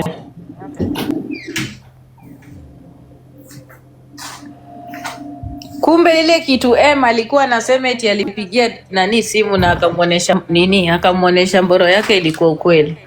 Hold on. Ni majabu yenu hii. So this is what I sent to Biggie. After I got that message, alinitumia hiyo message, he forwarded it to me. Hata nimetoa hizo manamba za huyo dem kustaki kuonyesha, but I just showed the message, So this is what I sent to Biggie. And you can see, ukiangalia, unaweza ona in your message, alafu nikamblock, and then I unblocked him so I can send him this message before I blocked him again. So nikamwambia, I don't need anything from you. Please keep my name off your nonsense with you and that woman. You and her have no difference, to be honest. Irresponsible, reckless, and selfish. You have been home from the hospital for 2 days, but you have spent 10 hours a day on TikTok, but you cannot find 1 hour to go see your innocent babies. I want nothing to do with you ever again. Let this be the last conversation of us. Good luck to you. Let me tell you why I sent that message. I picked up Biggie from the hospital on Tuesday. I took him on Tuesday. We were home. Alikuwa home by Tuesday at about 5 p.m. That day he never went live on Tuesday. Alisema hata na leo na nimechoka nitalala. Wednesday, that's when he opened live. Akaenda, aka-address Nyako in the morning. About 1 or 2 p.m., that's when I called him kumwambia ni downloadie hiyo live ile ya huyo dem when we met. Akase, alafu nikamuuliza, actually our exact conversation was like, hey, uko aje? Mimi niko poa. Nikamuuliza, umemaliza kuaddress Nelson? Hata ndio ulimaliza, umeaddress na Nelson, umemaliza? Cause niliona ile live yake asubuhi. Akaniambia hata sijamaliza, kuna kitu nimesahau. Nikamwambia okay, sawa basi. Wewe nifanyie hivi, ukimaliza nitumie hiyo live recording ya ile siku nilimit udem. Hadi nikamwambia udem, I think that day alikuwa amevaa dress ya red. He had put me on speaker so people could hear what I was saying. Or whatever, hata kama ameiweka hivi watu walisikia. But haikuwa moshene or anything. I just was like, kavenye naweza sema mtu anitishe kaa sahi. Diana ukiniambia, Steve, nitumie hii live recording ya hii live yako because I was involved in it. Please send me this because of something I need. Nena kutumia because there is nothing I'm hiding. There is, see ujinga. It's straight up. But he had me on speaker. Meanwhile alikuwa kwa hiyo live. Akaona, ndio akaanza kuniaddress kwa comment section. Mimi niliambiwa na watu, mimi adini meno. Mimi natumiangwa tu ma screenshot na zimejaa kwa phone yangu. So oh shit, where was I going with this? Not on the so that day so home on Tuesday, Wednesday address Nyako in the morning, evening get back on live for about 8 hours. That was on Wednesday. Thursday asubuhi na mapema ako live. Mimi niliambiwa na watu, nikaenda nikamkuta. My main account was disconnected, so I was going with the pseudo account. Nikamkuta ako hapo, mavita zimejaa nini Sonkei akakuja nini. And on Thursday night, that's when I sent him this message of saying, you have been home from the hospital for 2 days, but you have spent 10 hours a day on TikTok, but you can't find an hour to go see your kids. Bibi yake Angie alikuwa anamubeg, Biggie, you are the reason why I'm staying here before I go back to Florida. Nilikuwa nataka utoke hosi, sitaki kuleta watoto wakuje wakuone hosi. I want you to get out the hospital ndio uone watoto before we go back. But he spent 2 days on TikTok. I mean, since he left the hospital, na ni mtu anashinda akiwaambia guys, ati sijui, hebu angalieni, nilikuwa karibu nikufia hapa hivyo, sijui wala. But Tuesday, Wednesday, Thursday, Friday, tuko Saturday, live every single night. But he has not been able to have, it's not my kids. But guy, like your flex is saying that you have 5 kids. Ati I have 5 kids. Ati Steve, mtoto wangu wa pili ndio anakaa mtoto wako. Just because you have 5 kids, does that make you a responsible dad? I'm not saying you yes or no, but that should not be your flex. And just because you have 5 kids, the quantity of your kids, the quantity does not determine you are a responsible person to take care of those.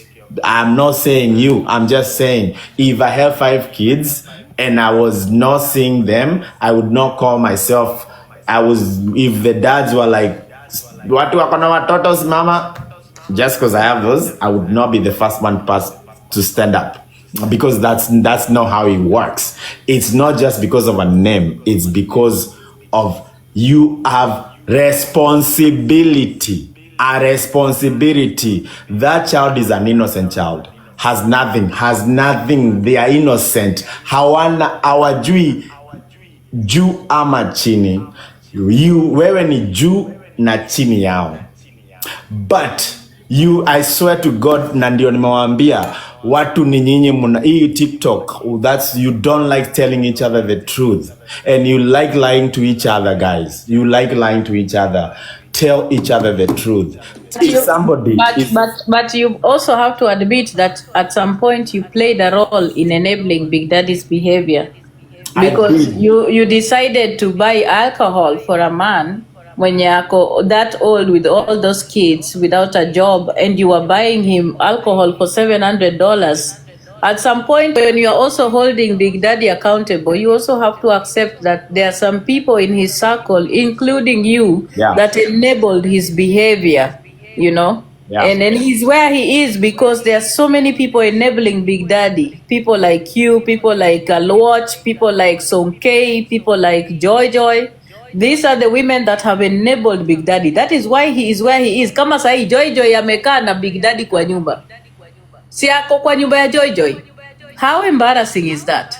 Like, why would she even be okay with that? This is a man that is not just... Let me tell you one thing about a man that is abusive. Mwanaume mwenye ako abusive. And Joy, this is my message to you because you're my friend.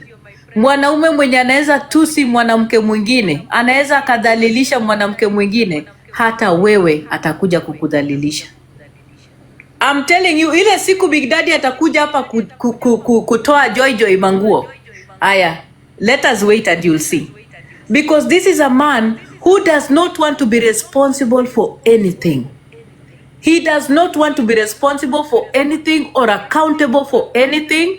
Everything about his life is being blamed on people.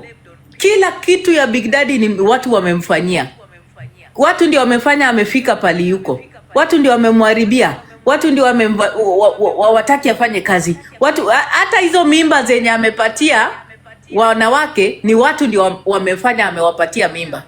Hata watoto wake wote wako kwa hii dunia kwa sababu watu ndio walishika mboro yake hivi na nini na stairs wakiingiza kwa kuma za wanawake. I am telling you, this man and his toxicity, it's never going to end because I've said it time and Big Daddy is an abuser. Ni narcissist kabisa. Na anajua kutumia manipulation tactics and ni vile tu saa ingine tunapenda kuchambana, but if you look at the women wenye wamekuwa kwa mikono ya Big Daddy, they are not okay. Ukiangalia Alwatch is not okay. Alwatch can barely even be coherent. Like hata akiongelelea kitu, she can't keep it straight. She's only okay when she's around Big Daddy. She's not okay. I mean, and Alwatch is married, by the way, guys. Ako na bwana yake. Na ndio mnamwona anachizikianga Big Daddy. It's the cycle of abuse. What it does into the brain of the victim is so catastrophic that the victim thinks they cannot live without their abuser. That is what usually happens. And ndio maana unaona kuna pattern ya characteristics za wanawake yenye Big Daddy anachagua. Angalia, Sonkei. Women with low self-esteem, wanawake wenye hawajitambui, hawana mbele nyuma, east or west. That's why he picks on his particular victim. Someone like Joy, I'm completely shocked. Unaona? Hata hiyo story yake nimeshindwanga hata kuiongelelea because she's a person I consider very brilliant. Nimeshtuka hata nimeshindwanga hata kuongea. Sasa ona, huyu mama lao ndio huyu bado amemfuata mpaka huku ati ana beg watoto waende akaone watoto. Like seriously? You don't force a father to understand fatherhood. Dana, wacha nikwambie, let me tell you this one thing that this one I'm gonna defend Mama Lao right here. Diana, and by the way, I'm gonna say this. Atuko hapa ku team up na Diana ati to destroy Big Daddy or talk about shit about. Mimi nikuwe na team na mwanaume koma. I know. Atuko hapa and no. We are just having a conversation that is actually real. Na kama Big Daddy kama naongea uongo, please. Mimi hii story naongea leo na sitawahi ku address ever in my life. Ever again. This inaishia leo. Let me tell you what did you guys think? Well, Dana nikuulize, when you had Mama Lao akauku, Anzi akauku, what did you think? What was like what was your first like assumption? Alikuja kufuata nani? No, that was not my assumption because there are things wacha nikwambie, there are things you people don't know that we know. Yeah. I need you to remember, me and Mama Lao have been in communication. Umeelewa? And Mama Lao was supposed to find, a place plus her kids. Yeah. Unaelewa? So there's some things that as women, we worked behind the scenes. So me, I was very aware Mama Lao was going to Seattle. I was. So and her going to Seattle, I knew was not because of Big Daddy. That one I know for sure. She was going to start her own life after being, in the situation that she was in. So I was very aware. So the only thing that I found very puzzling about the whole situation was when now details came out about, arguments and her wanting to... Let me correct you, Dan. Yeah. Sasa leo ndio nakucorrect.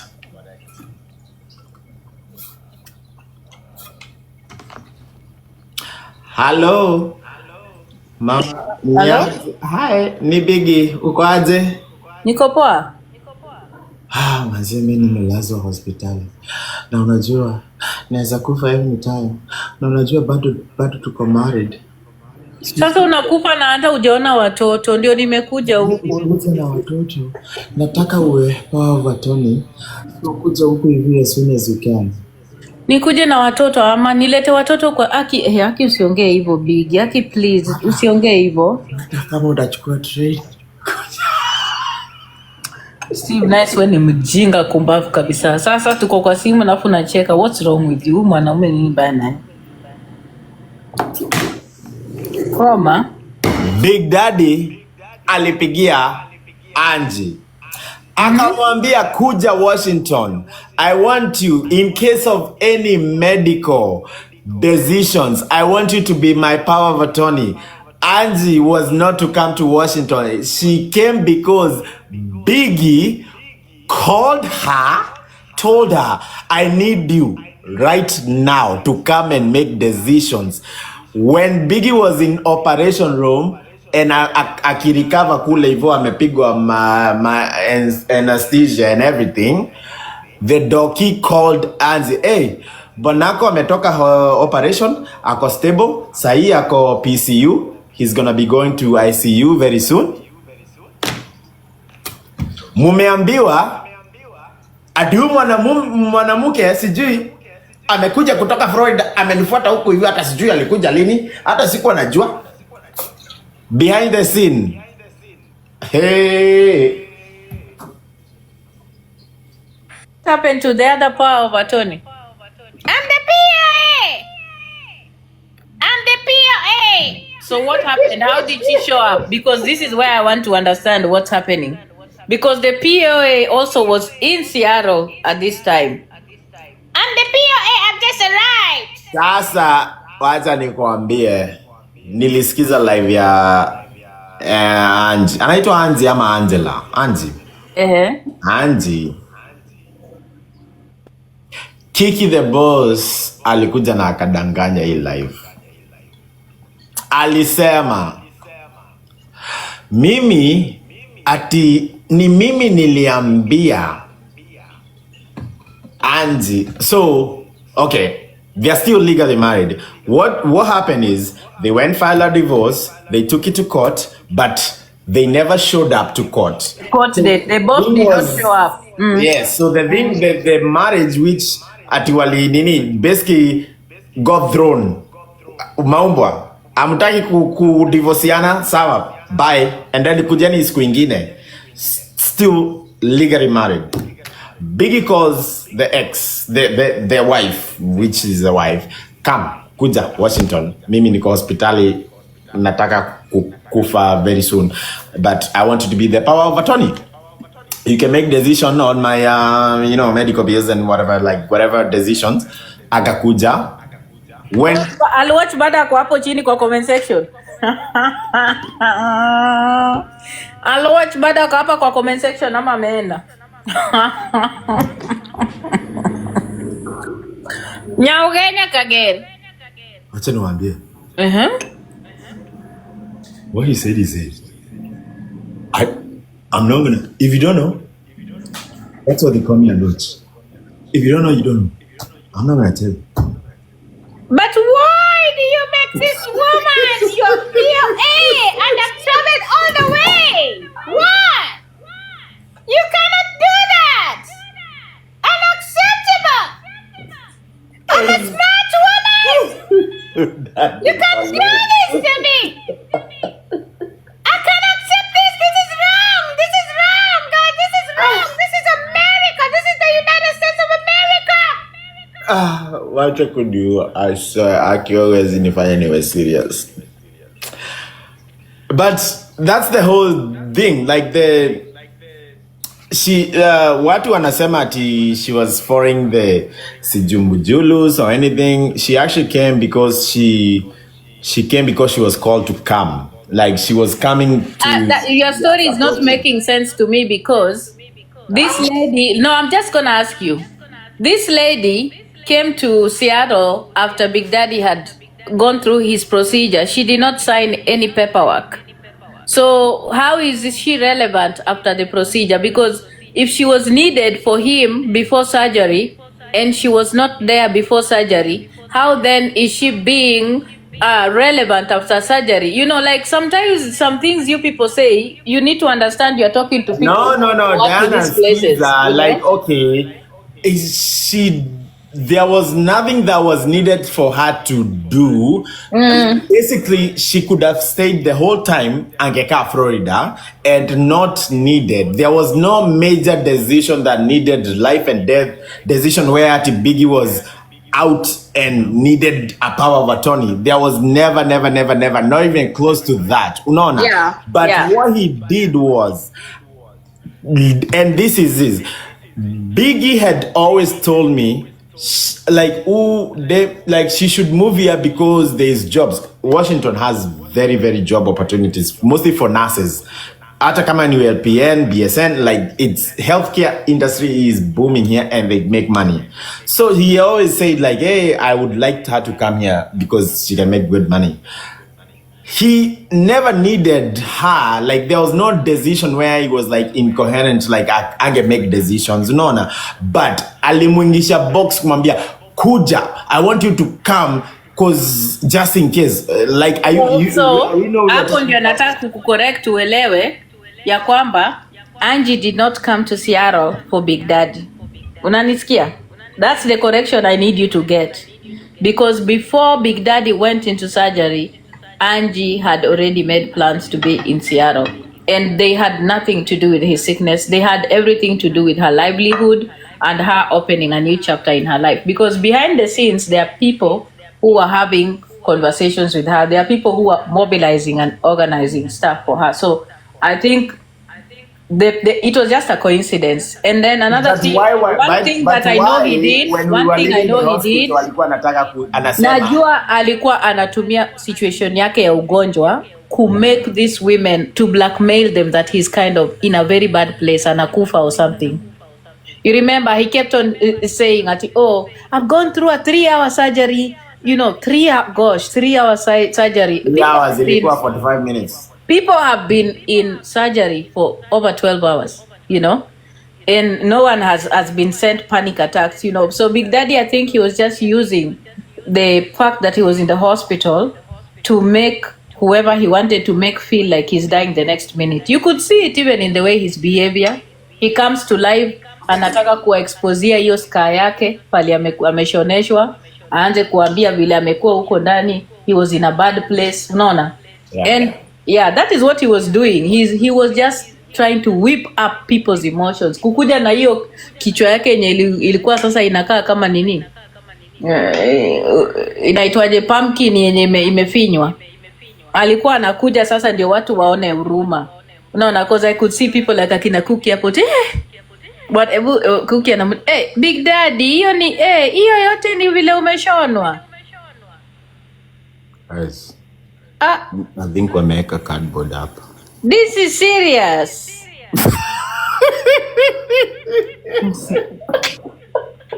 Si unaisa ni ujinga.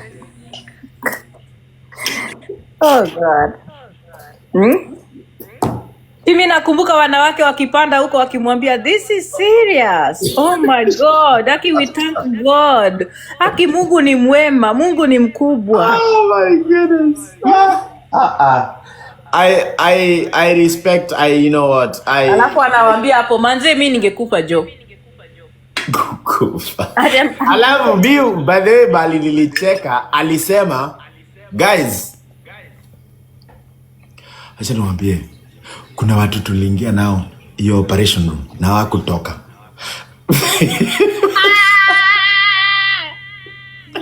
Nilisikia Arwa akimwambia Big Daddy manze, hiyo kitu inakaa ilikuwa serious. Ulisema ni tumor ama ni clot? Walitoa hizo zote mbili. Big Daddy is serious, hata umeponea. Ombe tu Mungu sasa, vile vitu zimefanyika inabidi ombe Mungu ndio sasa uendelee kwa poa. You have to support Big Daddy. Roach naye. Hebu nende. Big Daddy. Hebu nende. Biggie. Huo ni Roach. Biggie. This is serious. I swear utaniua. Well, literally utaniua. Hebu niite baby mama akuja kwa hapa watani fani. Hiyo inaitwa blackmail. Hiyo inaitwa blackmail, unajua? Unajua Roach, wacha niwaambie, Roach Arwa wakipatana kwa live na huyo Cookie, wanafanya Big Daddy anakani kama yani ni maiti iko karibu kuingia kwa sanduku. Ni kama Big Daddy ako karibu kuingia kwa sanduku yake. I think I'm gonna say they know how to make him look like he's dying the next minute. They know. And you know why? You know what? To be honest, that's very selfish of them, because Roach Arrow ni watu wako na majob zao. They have their shit together. They have their life together. Wanaweza kuwa kwa live ya Biggie because hawako job. They are off. Wako home, wamepiga masaa zao. Kama mimi tumelala, it's always day and night. Kama saa hii uko ni usiku, wako off. Biggie anaweza kuwa live all day, wako home, wamechill because it's night time. Biggie, and that's what I told him. You are wasting time with people who has They are all over the world. Wako Germany, wako Switzerland, maybe hata Canada. Aro anafanyanga usiku. So he's during the day they are sleeping, but they are kind of like me. That's the same we do. Naeka live nasikiza tu hivi kana nalala hivi na chill hapa hivi nasikiza live nini. But I went to my work and I finished. Big na yeye ng'ombe hajaenda kazi. Amekuwa live akifanya tap guys. Tap. Yo. Alafu Mama Lao, wacha tu nikuambie. Stay away from Kiki the Boss King. Kiki ni muongo. Kiki is a snake. Yeah, nimekuambia kuwe careful na Kiki. Kiki ni muongo. Wacha sasa nikwambie. Sasa what Kiki did. Niambie. Kiki did this and shame on you Kiki. Kiki came on Damani's live akasema ati wacha niwaambie guys. Mimi nilienda walikuwa na fight Anzi na Biggie wana fight and I wanted them I was in the middle. I was trying to bring them together hadi to a point where Angie wanted to go to the nursing station ya hiyo ya hospitali yaseme Joy askuje hii hospitali muweke, and I'm the one who told her I convinced her to not go do that. Guess what? It was the opposite. She went to Mama Lao akamwambia enda pale uambie nursing station Joy asikuje huku. Lakini ye alikuja akageuza akasema mimi What? Si yako hapa simuulize. So hiyo ndio vita yenye ilikuwa. Now, so which means alikuwa anataka kuleta vita huko OC. Kiki, you are a python. Anzi, Mama Lao, am I lying or am I telling the truth? Kwanza kuko na vita yote nini kwa hospitali. That was just a story that Boscan brought on TikTok and we were just going with the flow. There was never a fight. There was no fight ever occurred even between me and Aloch, but because majirani alileta TikTok, tukasema tukuji kukanusha hapa anything. Hata si nilikutumia message Diana. Nikakwambia I'm just going. Lakini hiyo naye najua ilikuwa uongo, lakini naulizia. Ilikuwa tu uongo, hata nilitumia Diana. Huyu na Kiki akiwa hospitali alikuambia uende ukaseme vile Steve amesema. No, Kiki hakukuwa na fight at between mimi na Big Daddy ati ndo Kiki akasema ati sijui niende. Kiki alisema tu niko na powers za kutoa Joy aka Mary kwa visitation asiwahi kuja kwa hospitali. Nikamwambia I don't wanna be petty like that na yeye because najua alishawahi kwa hapo because alisema uko na powers, you are the wife, like you can do anything because Joy alikuwa ameenda ameka huko ameandikisha na vitu kwa hivyo kwa hospitali. And initially I didn't want to take them off. I was like, ati Joy alikuwa ameandikisha na nini kwa hospitali? Diana nataka chai. George alikuwa ameandikisha na vitu huko, when alipeleka Big Daddy kwa hospitali. So Big Daddy could not fill out the paperwork. So Joy took that initiative of filling out the paperwork for Big Daddy.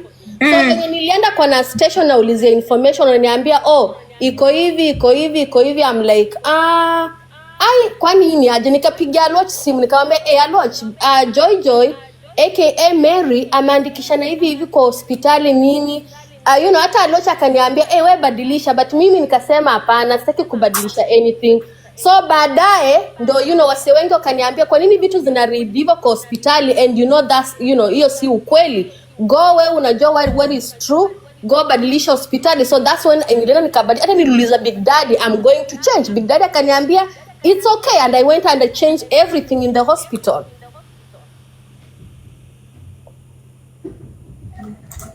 Na huyu yeye ndiye alipigia Aloch vile Big Daddy alikuwa anatetemeka. Yeah, because he could not call anyone, so he told her to call to call some people. Hata si alinitafuta kwa everybody. And let me make it very clear, yes, mimi na kina Diana and so many people, we were talking behind the tent, and I was either come to Washington or go to another state. Diana knows that. But the thing is, siku hata nime make it to Washington when Big Daddy was sick. When Big Daddy now was sick is when I made it to Washington. I had not even been to Washington yet before akwe mgonjwa. I was still in Florida. Kuja juu ya ugonjwa yake ama? Yeah, so venye alinipigia simu nimekwambia Diana na wewe unaniruka. Yeah, alinipigia simu. He called me from alinipigia with one of our very close friend. I mean, to me she's very close. Alinipigia kwa hiyo friend nikamwambia, "Hey, mwambie ninamuishi mazuri, ninamuishi quick recovery." And that was it. Nikanyamaza. Watu wakaanza kusema, "Ai, kwani wewe umesema tu Huruma ni estate?" Nikasema, mimi watanipatia update what is happening, like sitaki tu story mingi." But then akanitafuta tena akisema anataka anipe power of attorney. Ukisikia mtu anasema akupatie power of attorney na ako ICU, of course itakunini itakusumbua akili kidogo, like what is happening, na huyu ni mtu mwenye uko na watoi na yeye. So nikasema nikanyamaza. Akanitafuta paka na strangers, people are calling me, people are saying on TikTok. Lakini sijauliza kwa ubaya. Big Daddy hata akikupatia power of attorney, you are power of attorney for what? Big Daddy owns nothing. No, and it's not power of attorney for owning stuff. Big Nani, unajua in the hospital you can give power of attorney in case of anything. That person can make decisions on your behalf if you cannot make any decision. That was the purpose. What not materialistic. But let's just be honest. Big Daddy would not have failed to get medical attention because he didn't have a power of attorney. He would have still gotten attention in the hospital. He could have gotten, but I'm just telling you what he told me. So when nilienda hapo nikaona sinidi hata hii power of attorney. Ako tu vizuri, he's very coherent, he's using all, akili yake bado iko intact, memory yake bado iko intact. I was like, I don't need this power of attorney, but then sikuiguzia, sikufanya anything. Nikatoka tu hosi hiyo day. It was not that important anyway. That's just me saying it. Unaona? And also mimi nashangaa. Yes, umesema alikuwa ni baba wa watoto wako na kila kitu, like, so, or you are doing it in terms of humanity because you felt like this is the father of your child. Of course it's still gonna be. That one I can never erase it. Of course it's gonna be all the time. Every day. Has he seen your children now? Ameona watoto sahi. Steve amewaambia hapo, mimi sitaki stories sijui na leta sijui macha sijui za watoto. I called him because after hospital I told him, hey, I was supposed to leave, but then he was not discharged, and since I was already with kids in Washington, I was like, he can see his kids. So when I left hospital, even Steve had me nikimuuliza, when you are being discharged, I want to go back home, I come with kids so that you can see kids before when they home, because unajuanga anakuanga hii place. I didn't want hiyo kitu ya kusema you brought kids, and by American law, Diana Rose, I have to always go by the law. If I slide a little bit, it's gonna go against me, very well. All the time I have to play smart and I have to play by the law. So nikampigia simu nikamuuliza, hey, Steve alikuwa hapa, nikimuulizia swali akasema no, Steve ako hapa anaweza nipatia ride, Kiki the boss ilifaa kuje, lakini sielewi hizi law unasema. Why is it the law that is always about? Why is it? I'm just asking in general. Why does it, when it comes to the law, why does it always apply to you playing safe while Big Daddy does not? Because by the law, if a father wants to see the kid, by the law, I'm just saying, by the law, Big Daddy is the person who should be taking care of his kids without being asked. And I want to ask you a question, Diana Ross. If a father asks, I want to see the kids, should I not give him the kids? Nimwambie no, that's against the law to say no to a dad when he wants to see his kids. Who said so? A dad that does not care of his kids, he can go fuck himself. There is no law that will arrest me. A man that is a deadbeat has no right to ask me anything about a child. Diana knows better. Yes, I am telling you the truth. There is nowhere that you are forced to take the kids to see Big Daddy. He is supposed to be taking care of his kids voluntarily, without being asked. If he asks to see his kids, You have to make sure he sees his kids. Who said so? Which law says that? That's Where? the issue. Where is the law that says that? Have you ever been to a family court? Have you ever consulted Yes, a I family court have. lawyer? I have been to a family court, and you don't have currently any custody issues with Big Daddy, so there is no way what you're saying applies. Hakuna kitu kama hiyo. Okay, Yeah, I'm just telling you the truth. Acheni kufall for this blackmail, ya Big Daddy. Listen, I know that he's the father of your kids and that will never change. That's a fact.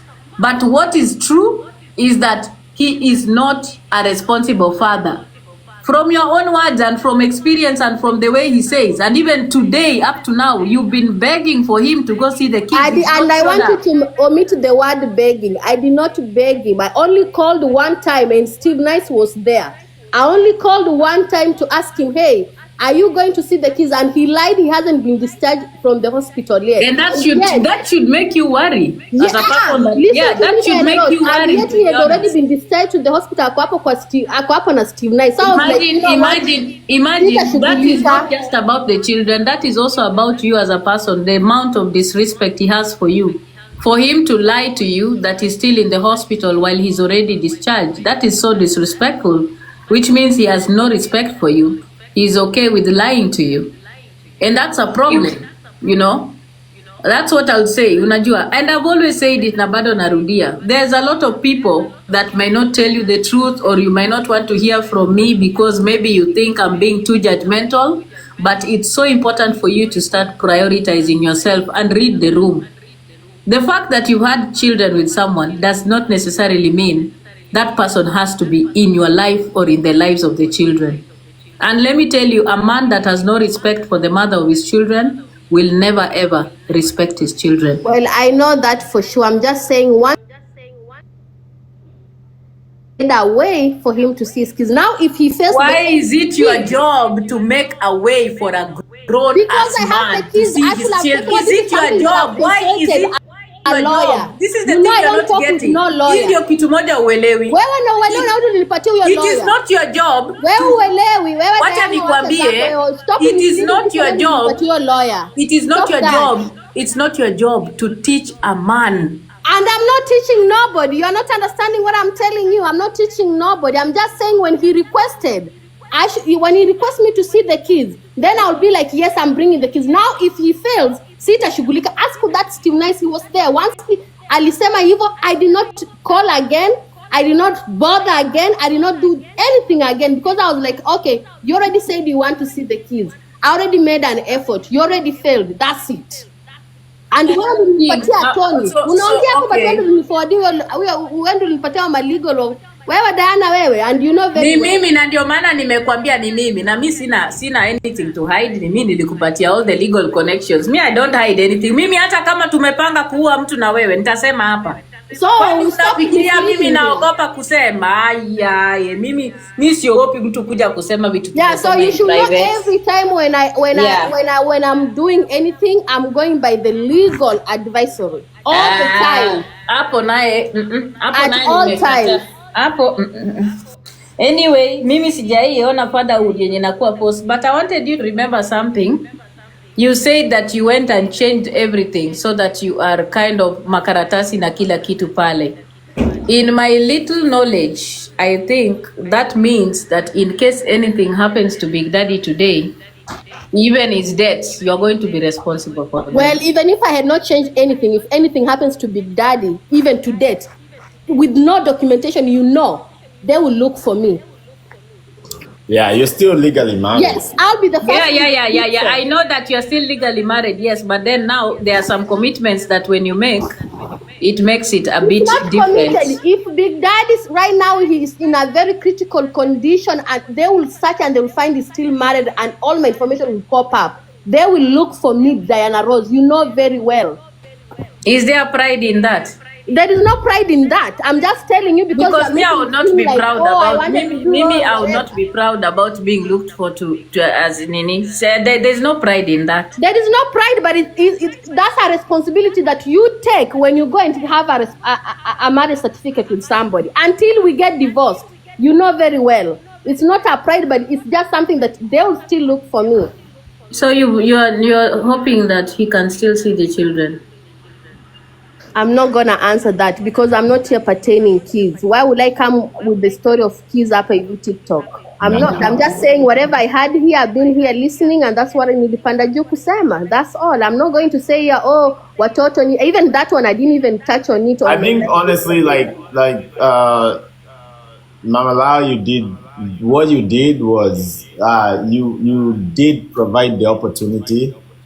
And to be honest with you, Mimi, as a parent, I did not see okay, Biggie came here back in December, and now we are in April.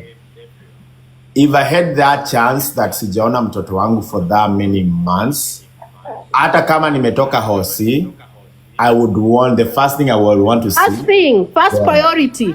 I don't care ati kama ninasikia how, unless napelekwa na wheelchair, that to a point where I'm like, I don't want them to see me like this because I'm so weak, where I don't want them to have this memory like that.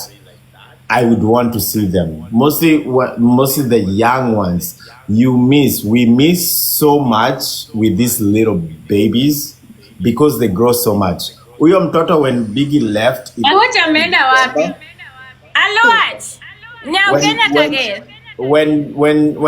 When he left Nasai, it's like night and day.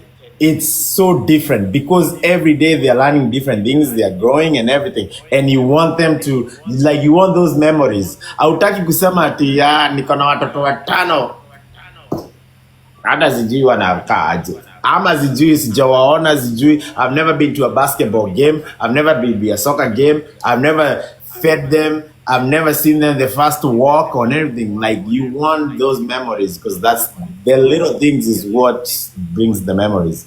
So it's so sad that Biggie priorities, and I think this is his priorities are very off. Priorities zake ni wakae hapa na akina Kuki wacharazane, alafu ashinda akisema tap tap tap tap tap tap charazaneni. Like, for real, bro. Like, seriously. Kuja asema nyash, it's time for nyash. Like, that's not priority. Wekeni nyash zenu hapo. At the end of the day, this app is gonna be gone. This app is gonna be, mulianzana wapi? Facebook, mukakuja Instagram, mukakuja TikTok. Soon is gonna be a different app. Tutakuwa tunasema unakumbuka kina Mama Lau na kina Steve Nice uko TikTok. It's gonna be gone. This is not. I think he thinks this is reality. This is fake. We live it right now. I'm living in reality. Mimi sitting here in my kitchen is reality, and that's what Biggie you need to do. I am telling you the truth. You need to start living in reality. Close your phone. You know one thing Joy told me. I'm sorry, Joy, to say this. Joy told me this.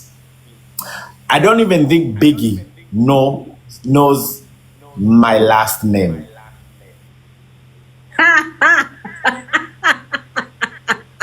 Chekesha.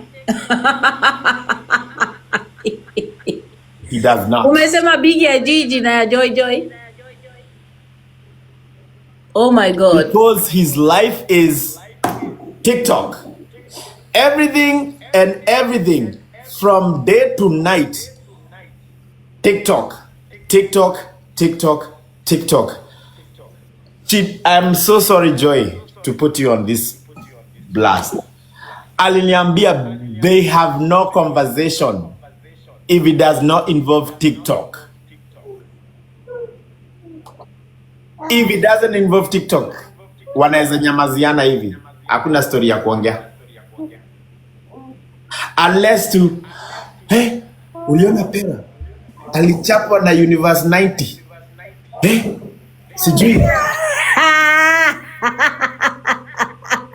Nimesikia mahali. Sorry to say, nimesikia mahali Steve.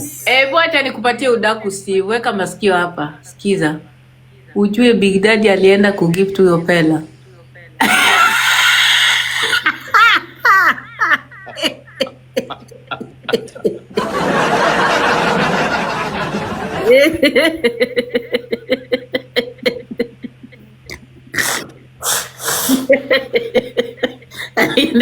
alienda kugive huko kwa sababu I think alikuwa anafikiria watamuona.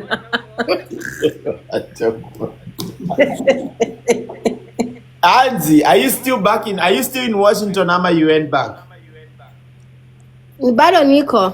Bado. Si utulie, kaa huku. The healthcare is really good here. You'll be do good.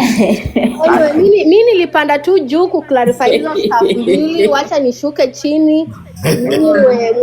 Baba lao, mimi sina issue na wewe. I hope you know that. At the end of the day, bad opinions, kila mtu atakuwa na opinion yake, kila mtu atakuwa na judgment. I cannot control whatever you want to say and how you feel and how No. We definitely don't want you to control what we say or how we feel. I'm just saying hapo chini kwa comment section. Ndio nasema in general, na wacha nikuambie mama lao. The truth is, the choices you make in your life, you're responsible for them.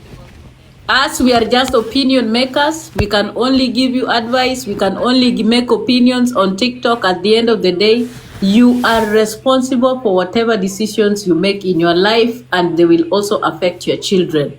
The choice is yours. Unaelewa? Mimi mwenyewe, I have said it time and number, and I'm not gonna hide it from you. I know how mtu mwenye ako abusive ana operate, and I can clearly see all of you mko in that cycle.